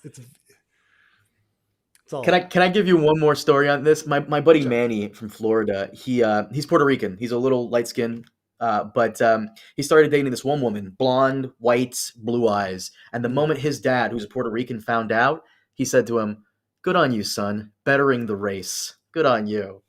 I mean, My roommate in college was from El Paso. He was a Mexican American guy, and he said he was pretty dark skinned. And all of his friends used to call him the N word, like as a, like a tease, but it was just like, he's like, that was my high school experience, like everyone calling me the N word, like you know, because he was dark skinned. Yeah. And you know, I mean, even in the black community talks about this, debates this as well. Like, you know, it's actually a big part of the book Black Like Me, um, about the divide between the light skinned blacks and the dark skinned blacks. Yeah, yeah. But yeah, um, isn't it a bit hyperbole to call half bigots? I mean, because they're all bigots. Is that the joke? Is that it? Um, oh, why is David Lightbringer calling you a bozo and saying you have no morals on Gaza?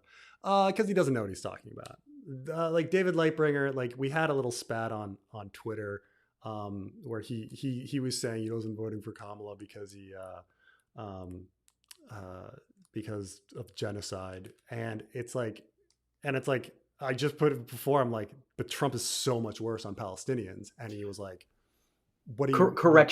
correction. He attacked Trey, and then you and I Yeah, jumped in to defend you're Trey. right. I'm sorry. You're right. He attacked Trey, and I had like other. And then I got into it, and I was like, dude. And then I asked him some pointed questions, and about the issue. He clearly didn't know anything about the issue. Um, like, you know, if I'm gonna start talking about like what funding was cut, you know, if I'm talking about like and what year, like and how much, and what went to the Palestinian Authority and the Abrams Accord and all these sort of things that affect like the Palestinian issue, like he clearly didn't know any of that, even though he claims this is like the number one issue for him. Like and I'm sure like in his heart he believes this, but it's like I say, it's like not being authentic, like not researching the issue. Like I say, like I lived in the Middle East for 4 years. I care about the Palestinians a lot, okay? More than most people, okay? Like more than fucking most people. Um and so to be told like that I have no morals on an issue because like I actually like see the policy results like that will happen, you know? It's weird. It's really weird. But essentially it's like, look, I don't know. I mean, I don't know what David Lightbringer's like motivation on the whole thing was, but It's it's like, virtue look, signaling. maybe, probably, I think probably he believes he cares about this because he saw a lot of like horrible videos of people getting blown up, and it's like anyone that watches my streams and knows my channel knows that I'm critical of Israel all the fucking time. Like all the fucking time. I had all my I used to have a whole bunch of Israeli followers, and they all fucking left and are no longer in the chat because they thought I was too anti-Semitic. You know, like, Do you mind if I comment on this real quick? I hope that's okay. sure. I think my I think my biggest issue with this situation is the hypocrisy on David's end, saying that you have no morals when this is the person who, the moment he got even a modicum of success on YouTube, cheated on his wife. This is the person who traumatized and harassed his former community manager, San Rixian. This is the person who talks trash, and attacks his former co-hosts because they decided to come off for his predatory behavior on fans. It's why he has to resort to collabing with smaller creators because all the established Thrones YouTubers ignore him. Um, and that's my main issue. This is typical of who he's not a good person that he pretends to be on stream. He's a piece of shit with no redeeming qualities. And fuck him for attacking Trey over the whole election thing, because Trey's on his side. You're on his side. We all agree the whole Gaza thing. So, and also fuck him for telling people not to vote for Kamala, because you know who was cheering that rhetoric? Trump supporters. You might as well be a pseudo Trump supporter. That's where I stand on that.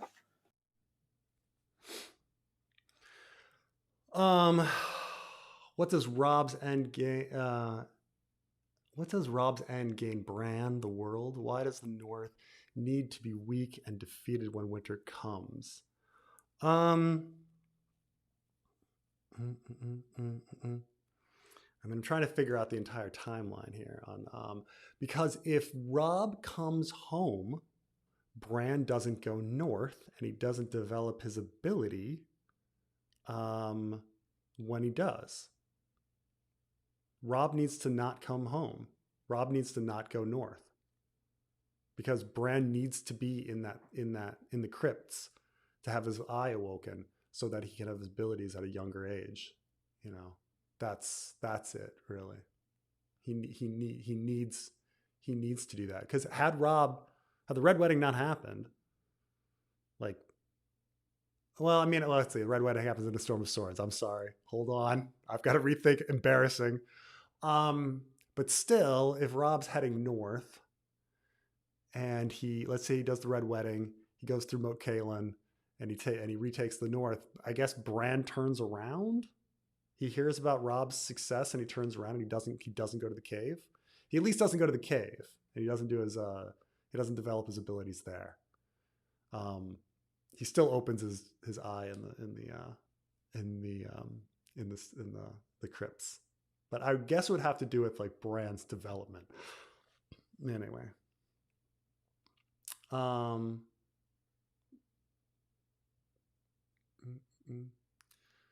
plurality is not necessarily greater than 50%. Isn't a plurality by definition less than 50%? I thought plurality was the most, but not 50%. But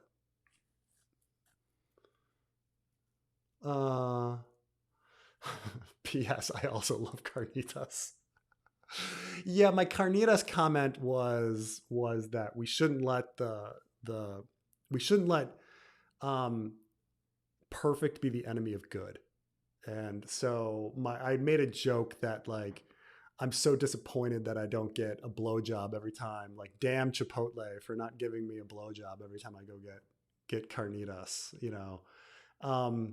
And so this is the idea that like Kamala needs to be fucking perfect, or I'm not going to vote for her. Was my idea. You know, was the idea on this. Don't let perfect be the enemy of good. You know. This is why Bernie would have won. Bernie wouldn't have won. Okay. Do you think that when Bernie was running, they wouldn't, like, the Republicans wouldn't have had a fucking scheme like they have on everybody? Like, they have a fucking scheme. Do you think that scheme wouldn't have been like, oh, this is a commie, or oh, this is a Jewish guy? Do you think that wouldn't have happened? The problem is, like, with this like Bernie love, is that no one's ever seen Bernie in an actual late stage election where they find shit, you know? Like, think about Hillary. Hillary made it all the way to the fucking end, and the thing they got her on was a few emails, you know, like that's it. That might have had classified information that wasn't even classified by the State Department, but the FBI considered it classified for 9 emails. Like that was all they had. And they fucking dug into it. Or like what they had for like John Kerry. Like, oh, you know, or they just make shit up too. Like the Swift voting thing for John Kerry. They'll just make shit up. You forget that they can just make shit up. Bernie would have won. Or the fact that like Bernie was old and they would have been like, oh, crazy old man. Like, do you remember all, like, you guys all forget like when Hillary was running, how they were like Fox News and everybody was like, Hillary is about to die. Why is she lying about the fact that she's like majorly sick and about to die? Do you remember that fucking shit? Like, you know, it's like people forget how ruthless and horrible they are. Like, I understand that you all believe that Bernie is this pure, innocent guy and that no one can possibly say anything bad about him, but they will. They fucking will. And you've never seen him at the late stage. I mean, he calls himself a democratic socialist. They're immediately going to be like, he admits he's a socialist. They would do that. And he's Jewish. That would be an issue. Like, these things would come up. And always everybody's just like, no, it would have been fine. I mean, I love Bernie. I love Bernie. I love Hillary. I love them all. Okay. But let's not pretend that Bernie Sanders is some fucking pure candidate that would have just fucking easily gone in and won. Like, let's not fucking pretend. What's your favorite Christmas song? So I'm very torn on Christmas songs because the best Christmas songs happen to be the really religious ones. They have the best melodies, right? They're like the oldest and like, dun dun dun dun dun dun pearl rumpa pum pum. Dun dun dun dun dun dun pearl rumpa pum. They're fucking great. While like the secular ones, Jingle Bells, that's really annoying. Like, Santa Baby is horrible. I saw Mama Kissing Santa Claus, dreadful. I like the 12 Days of Christmas. That's a pretty good one. But like, the best Christmas songs are the religious ones, are the old religious ones. They have the best melodies. Oh man.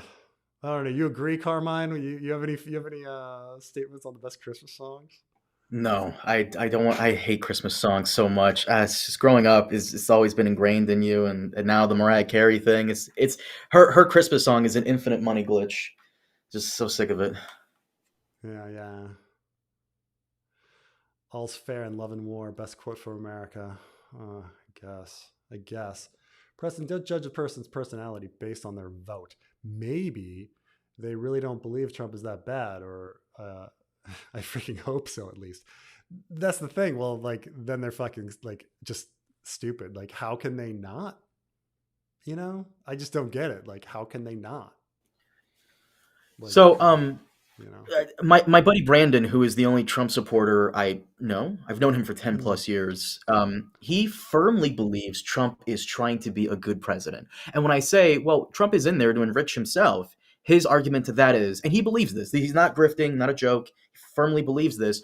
He says, why would Trump and Elon, all these people, try to enrich themselves? They're already rich. Yes. Yes, because rich people don't continue trying to enrich themselves. I believe there's a quote in Ice and Fire about this. Do you remember it? Why would Robert Aaron want River Run? It's Jenna Lannister. She says, "Are you looking it up? I thought you knew it off the top of your head." I remember it. I'm looking it up. Oh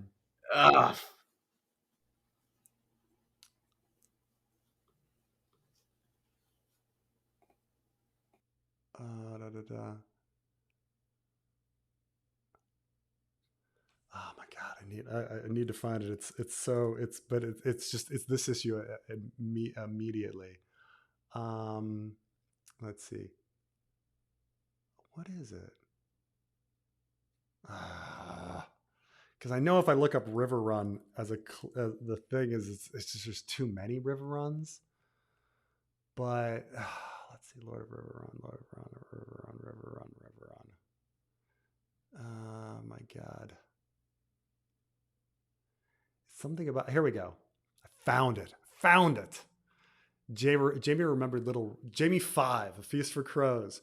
Jamie remembered little Robert from King's Landing still sucking on his mother's teat at 4. Aaron won't live long enough to breed. And why should the Lord of the Erie need River Run? Why does a man with one pot of gold need another? Good zinger. Men are greedy. Yep.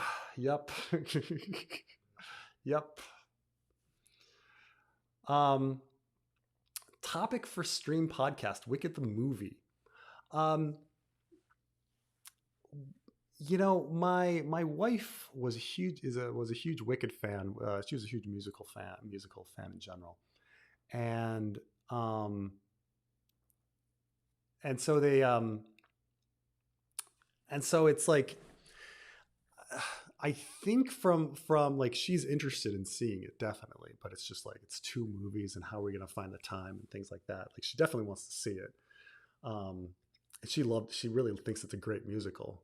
Um, and from what I've heard, that like people say that Ariana Grande is really good in it, and that it's okay, But I don't know if I have the time to go see it. Of course, like the hate women grifter circuit of like Critical Drinker, I'm sure are like trashing it or something. But you know, um, how do you feel about musicals, Carmine? I love musicals actually. Movies. I haven't. You live in New York or you live near New York, and you never go to Broadway or anything like that. But I love Sweeney Todd. The Producers. I always like that one. That one's great. I sing "Springtime for Hitler" all the time. I plan on doing so when I visit Europe. Um, Yeah, yeah, yeah. yeah. So It's funny. Somebody I saw criticizing Wicked, and they're like, "Wicked, it only has like two good songs," and I was like, "That's all musicals. All musicals only have two good songs, except for West Side Story and Sound of Music, which have all fucking bangers. But like every other musical is like two good songs, right? Um, Tywin in on Rhaegar's coup.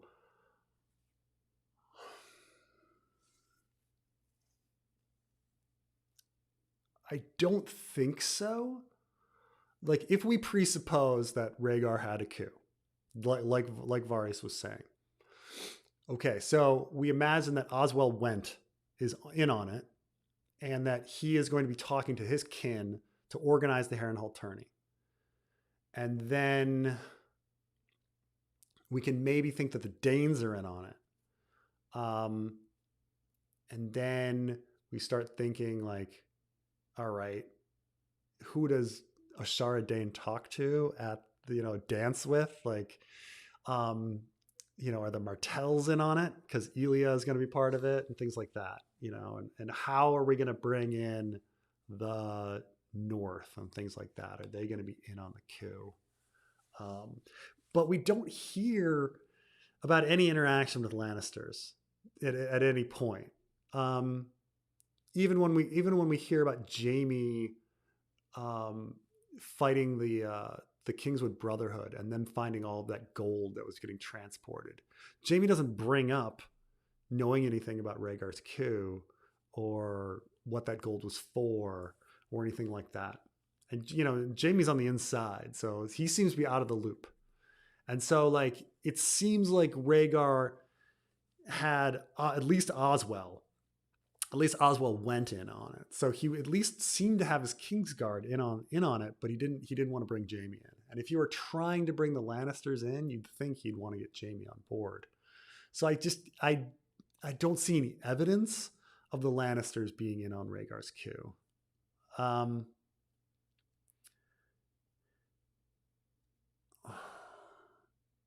trying to think like obvious, especially at that point, like wouldn't they be like super upset with Rhaegar for marrying Elia and like with Aerys and things like that? Like Tywin's not there to talk.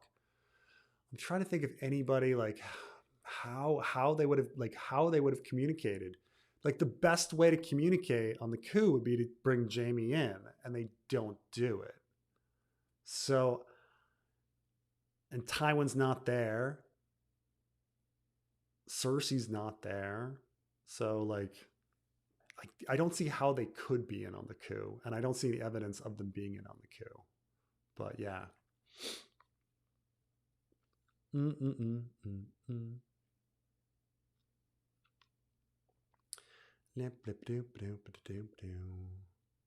Okay. Oh man, but Carmine, there's gonna be a huge. There's gonna be some. There's gonna be some the I commented on this. Hey man, if because you're white, if you don't want to tackle this, I'll tackle it for you. But this is do you mind if I read it? Oh, sure, sure. Oh, this one. Do you Why mind are you saying want that minorities hate their own people? Anecdotes are fine, but why do ethnic enclaves exist across the United States are growing even today? I mean, when you have Latinos, and when I say Latinos, I mean it's an umbrella term for, people who Mm, yeah. Latinos hate their own. And granted, sometimes if there are other Latinos in the vicinity from different countries, they'll hate on those people. For example, when forgot the man's name, the comedian who made the joke about Puerto Rico being a dump. You know who laughed at that? Not Puerto Ricans, but every other Spanish-speaking ethnicity out there. Colombians, Argentinians, Dominicans, but again, to what they don't understand is that to Republicans, to most white people, we're all Mexican. I'm Mexican from the soccer. I'm a Mexican who plays soccer. My other friend, he's a Mexican from the Mexico country with the drugs. My other friend is a Mexican from the Mexican country with the funny hats. We're all Mexican to these people. But no, minorities always hate on each other. What did Preston say about black people hating on like light skinned black people? oh, I mean, this is a It's very common thing. The a light very skin, common dark skin thing. thing. Yeah, like you can find a million articles about this phenomenon. You know, there's rap songs about it. Um, uh, oh my god.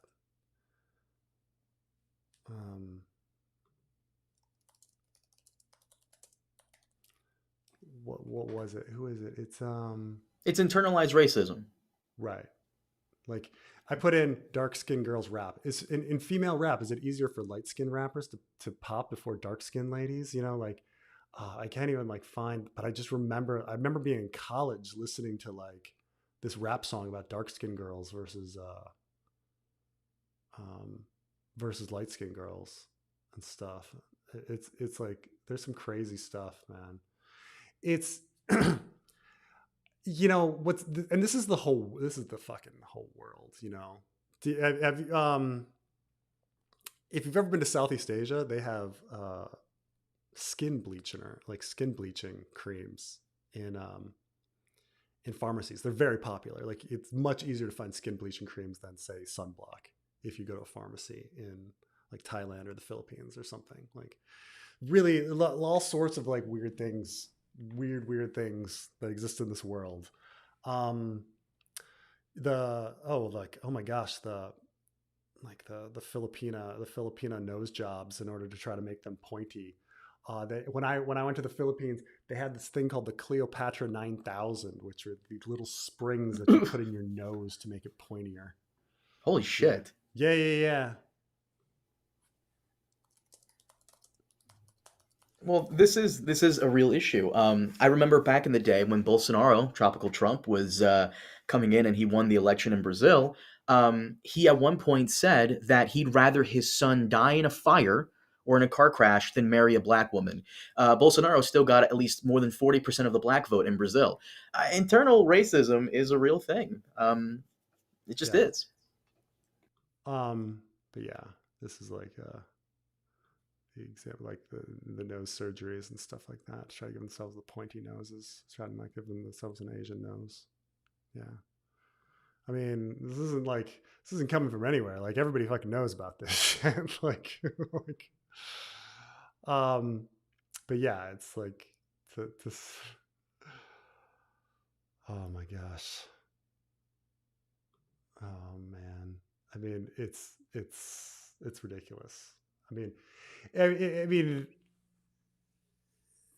I mean, it's strange that you're just like hearing about this for the first time, actually, because like if you read any sort of like, it's not like it's not in literature or TV programs or like music. Like I say, there's a million rap songs about it. There's like discussions about like is it right for Beyonce to straighten her hair and have it be blonde, and like Mm. debates about it, all sorts of stuff, like the like feeling guilty about whether they should like Holly Berry or not. All sorts of like discussions like these have been going on my entire life. It's really fucking like it's strange because it's so ubiquitous that to run into people that are like, wait, this is a thing, and you're like, oh my god, like it's fucking everywhere.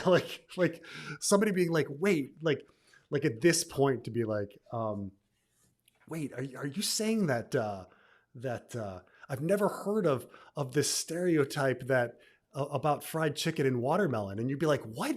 You've never fucking wait, what? Like out of fucking nowhere, like you've gone your whole life without hearing about something like this, um, like this first time hearing about like self-loathing minority communities, like Oh God, yeah, that's a huge fucking so thing. it's just kind of I'm almost like flabbergasted and puzzled by it because it's like, To of to be course, fair, a lot if you don't live in like a very diverse neighborhood, then you probably would. I didn't realize there was like a whole fucking tension between light skinned black people and dark skinned black people until I got out of college. And I will say though, living in America and seeing all this stuff and living in Jersey and New York, and I'm sure Preston, you're from Baltimore, you probably can attest to this. Black people have it the worst. And yeah. are you there, by the way? I don't know if you cut out. Oh, okay. Oh Black no. people have the worst. And I think you'll agree with me when I say in the black community, you're either too black or not black enough. But the rule is that it's never allowed to benefit you in any context. Yeah, yeah, Would- yeah. Right, because then all of a So, sudden you're a DEI hire. Yeah, Oh gosh, yeah. Oh my god. On TikTok, there's an entire like subgroup called Filipinos with pointy noses. Like, I was like, oh my god. Um, yeah, it's so weird. Oh, oh. to be Okay. fair, whites do it too. Irish need not apply. I mean, it's true, and it's not like, of course, there's like self-loathing white aspects, like things too, but like, and a lot of weirdness to white people, but, but, I'll tell you this: one of the most interesting articles I ever read. It was entitled, it was like it was a black guy, and he was writing an article on 100 questions that I want white people to answer to me honestly, and one of them was, do you think about us as much as we think about you? And the responses were, not really. Like, I was like, oh gosh, like it was so many responses like, no, not really, I don't really think about black people, like, and it's like, oh my god, like it tells you so much. Oh, um, yeah, how screwed up our world is. But um, Rob needed to go because he would stop Mel from burning the Winterfell werewood tree. Oh, that's interesting. Yeah, maybe. That could definitely be a case. I mean, all of the different possibilities of how things would go. Um, this is like why John needs to die and things like that. Is it necessary to burn? Like, is it important to burn the Winterfell? I don't know. I don't know if the Winterfell werewood tree will be burned, and I don't know if it's important that it's burned. But I can't say that that's not a very interesting, like, elseworld, alternate world that would happen. Um, um, Also, left wing. Yeah, it's good that you added these quotes. Content creators like Jimmy Dore and a few pro-Assad lefties basically push Fox News conspiracy bullshit. That's true. Jimmy Dore is definitely not a real Did you see leftist. Sank from the Young Turks? Sank Yuga Yeah. from the Young Turks. Did you see what he was doing lately? Sucking Uh-uh. that Trump cock? Oh, Oh really? man. He was saying how Trump is not his enemy, the establishment is his enemy. And now that Oh my Trump god. has won, the establishment has been defeated. Bro, what the What? what he's I swear to God. What? You want me to send it to you? I swear to No, I God. believe you because his co-host has been saying a lot of weird shit too these days. Anna got honestly, I'm so envious of I'm so envious of right wingers like Ben Shapiro and Caitlyn Jenner who stick to their guns despite being lauded as monsters from their own party. Because Ben Shapiro being a Jew and right wingers don't Mm. like Jews, and Caitlyn Jenner being trans and they thinking that's an abomination. But no, they stick to the grift, and I respect on some level. I respect that. And here you have Gotta Anna. gotta respect that assassin, right? He's sticking. He's working hard for the money. Gotta I stick it to mean, that mugger. that mugger is working hard for the money. You gotta respect that, right? I look. They stick to the grift. You know what? They like the right always has their grifters, and these people always get up on top and shout their propaganda bullshit. On the left, you have one person who made Anna upset, and all of a sudden she jumps ship. There's some level of loyalty over there on the right, and you got to respect that, even though they get attacked all the time. You got to I respect mean, it. that's the thing is the thing to respect about the right is that before I was like, don't let the perfect be the enemy of good. They will never do that. They will never let bad be the enemy. Like they will not let horrible be the enemy. They will always vote for their candidate regardless. And that's something that the left wing doesn't do. We cannibalize, we finger point. I mean, look at like tonight with David Lightbringer. Like, there's in a perfect world, like there shouldn't be a disagreement. Like, we agree on 99% of the political issues. And then but he finds a reason to somehow be enemies, and break, it's ridiculous kind of thing. Because for the left, it's about optics. It's not really about results. It's not really Right. about I would getting say anything no. I done. mean, It's I about would agree that optics. like the left is very, it's very egotistical. I think there's a lot of people on the left that are really focused on like egoism and like Yeah. looking moral and virtue signaling. Absolutely. I think that's absolutely the case, So it's yeah, that's definitely the case. It's definitely a criticism I have, Like I said, the left just like they all like no one's ever good enough. No one's ever fucking good enough. It's like the same thing. It's like every stream when people are like, how can you like Destiny? How can you like Hassan? How can you like Vosh? Like, they're fine. They're fine. Like, honestly, I've never heard anything like that's been like deal breaker on it. Honestly, like it's like they're not perfect.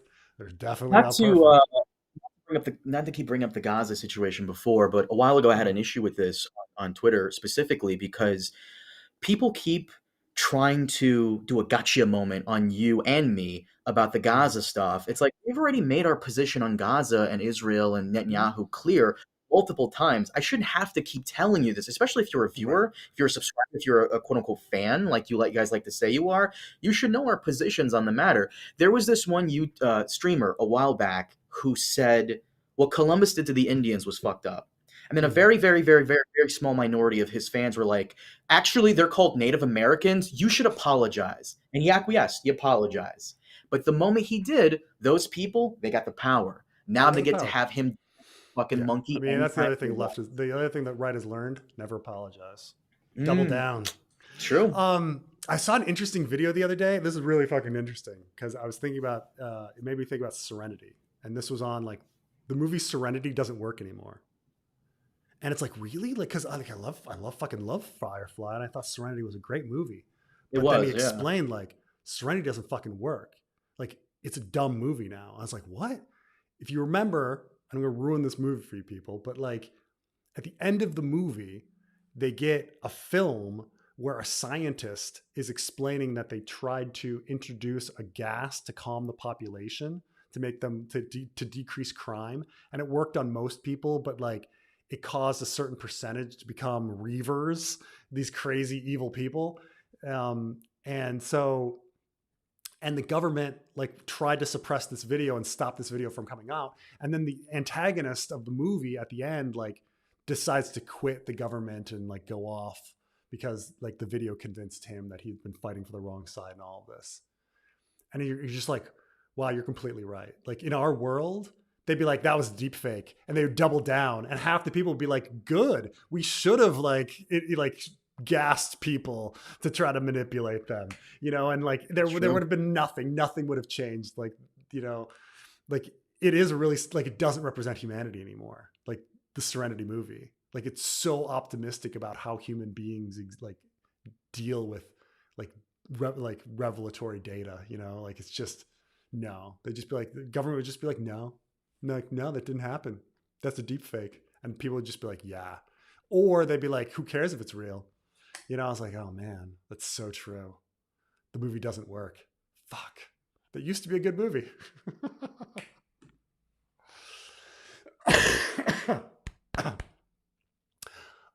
Baby It's Cold Outside is a great song. I think of your stream every time I hear the hey, what's in this drink?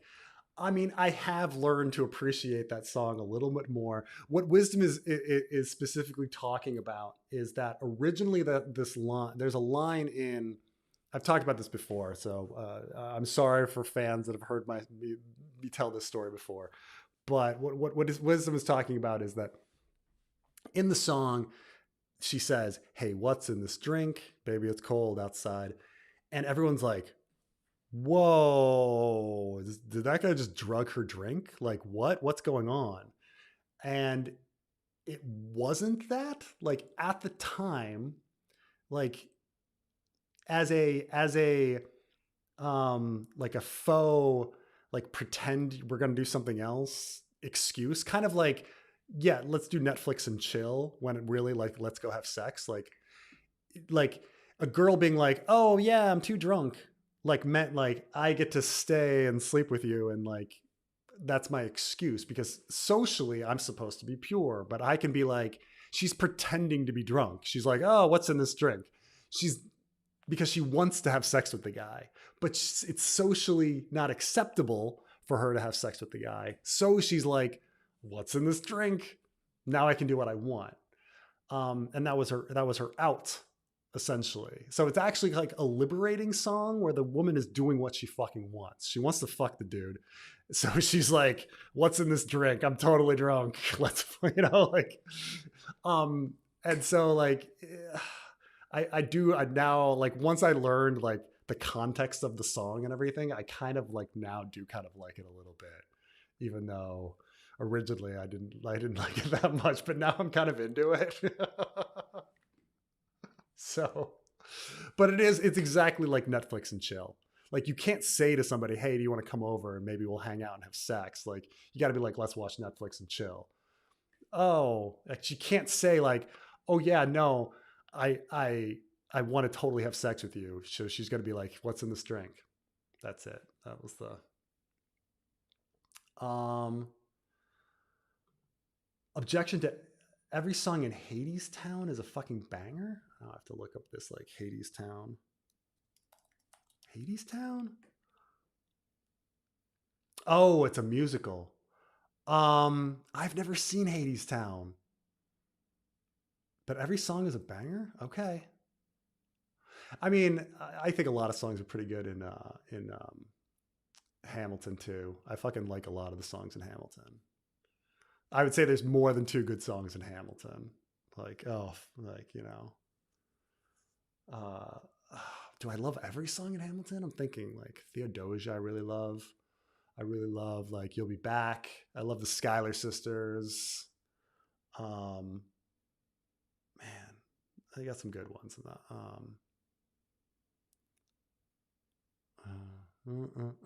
Wicked has bangers. Press is acting like like each musical is Pippin. No,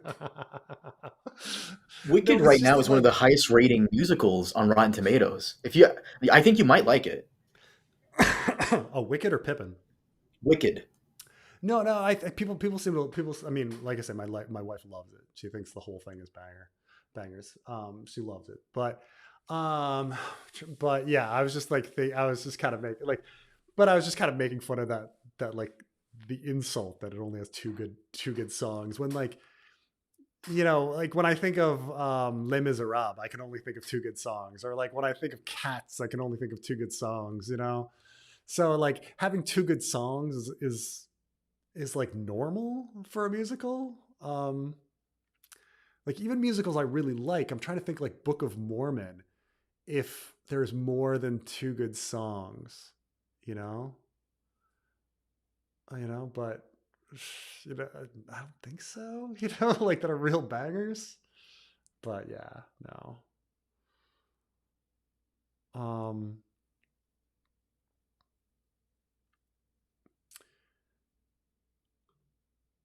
okay, idea. George R. Martin views free will and Bran the same way. He views himself and his characters. Bran as a sort of self-insert editor, changing the timeline, but gardening the people, giving them free will. Oh.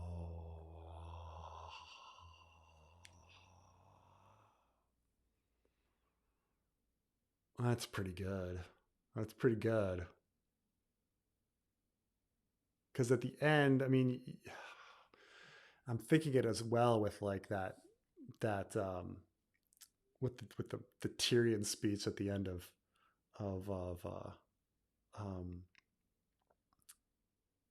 the Tyrion speech at the end of Game of Thrones, where he's like, "Nothing beats a great story." You know, that's the thing that defeats death is a really great story. Um, is Bran is creating the story, so George R. R. Martin is creating the story at the same fucking time. Oh,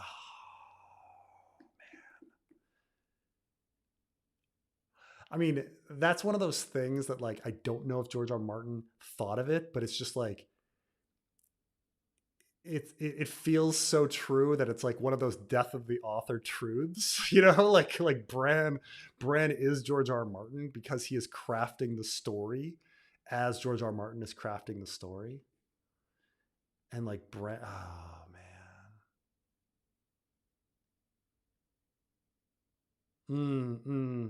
And controlling their actions. Oh man. Yeah, I do like that one. I do like that a lot. Um okay, I got to get going fast. I got to get to bed.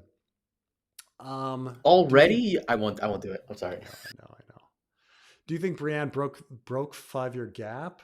If her story is well planned, written, it won't work over 5 years. Also, Bran would be deep north by Rob's return. Um, so the 5 year gap. I mean, what originally destroyed George R. R. Martin's decision with the 5 year gap was just Arms of the Kraken. Is he came back? He decided like the first thing I'm going to write the Ironborn stories, and so he wrote the Ironborn stories first, and was like, these are great, and these will have happened during the 5 year gap. But then when he kind of like wrote it, he was in the middle of writing that. He was like, oh, this isn't fucking working. Like this isn't. Um, oh well. And then so he abandons the 5 year gap pretty early. So a lot of people talk about like leftover pieces from the 5 year gap that might be here or there in the story.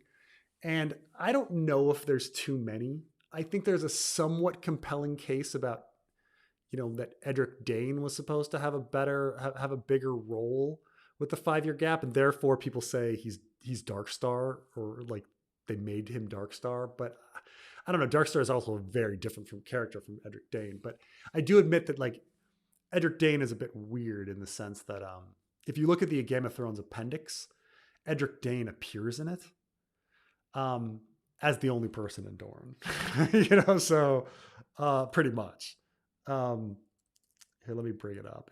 It's. I mean, I think like Doran and his children are mentioned, but let me check who else is mentioned in Dorne. House Stark, House Tully, House Tyrell, House Greyjoy, House Martell. Yeah, the characters from Dorne are Doran, his wife Malario, his children Arianne, Quentyn, Trystane, his siblings Elia, Rhaenys, his siblings Elia, who had Rhaenys and Aegon, and his brother Oberyn.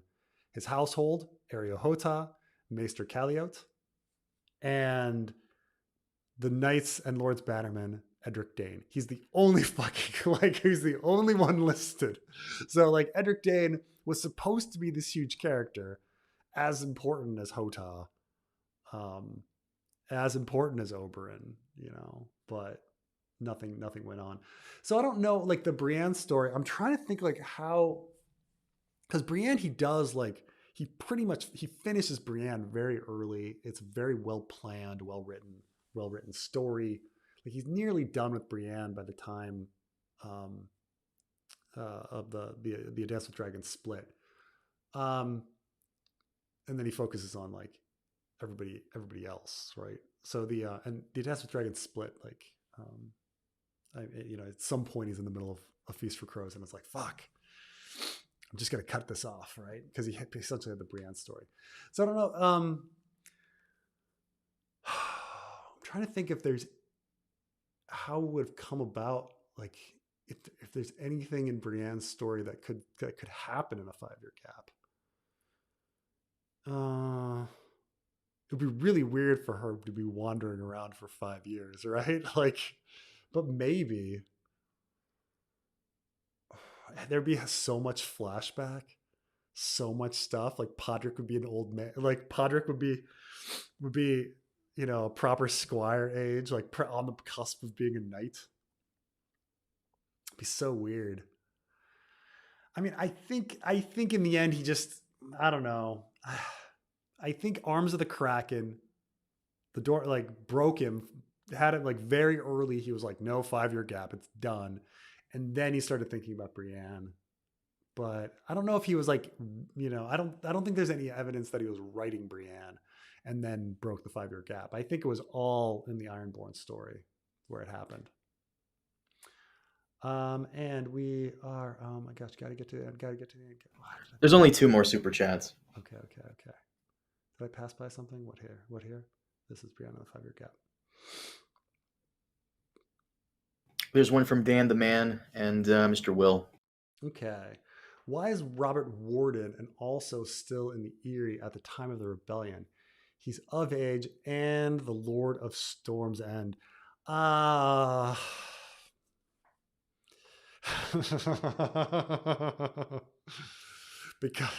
the story demands it. Well, okay, I'll tell you this. Let's see. I'm trying to think of a situation. Okay. Well, Edric Dane is the only other character I can think of off the top of my head, who is a lord that is warded somewhere else. You make a good point, but of course, Edric Dane is not of age. I'm trying to think of somebody else that is warded, like, where it's something similar. What's Robert's age again? Let's how screwed up it is.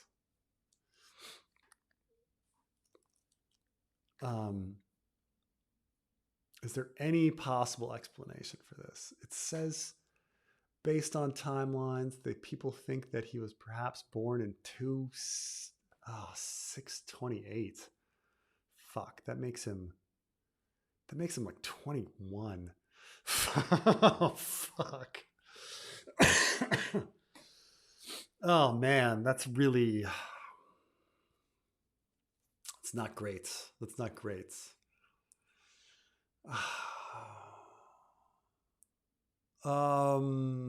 Is there any good explanation for that other than the story demands it?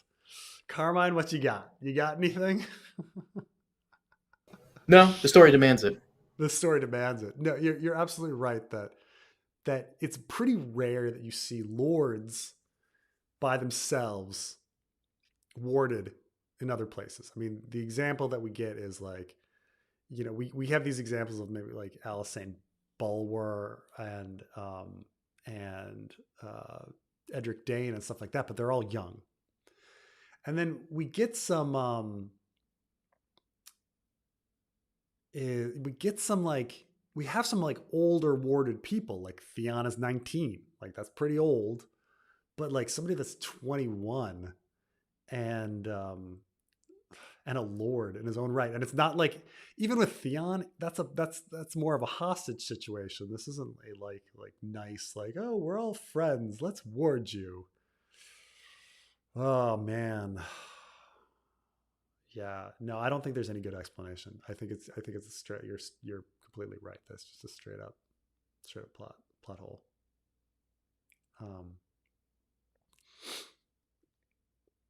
I'm trying to think of 2 good songs from 1776. People like Sit Down, John, for God's sakes, John, sit down. And they like, what's I'm trying to think of the other ones that people like. Isn't there one more? People like Sit Down, John. and they is molasses to rum? No, that's not good. Sit down, John. Yeah, that's it.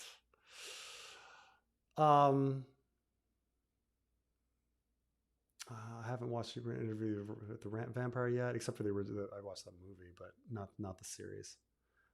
Heil Hunt broke the 5-year gap. He didn't mean to.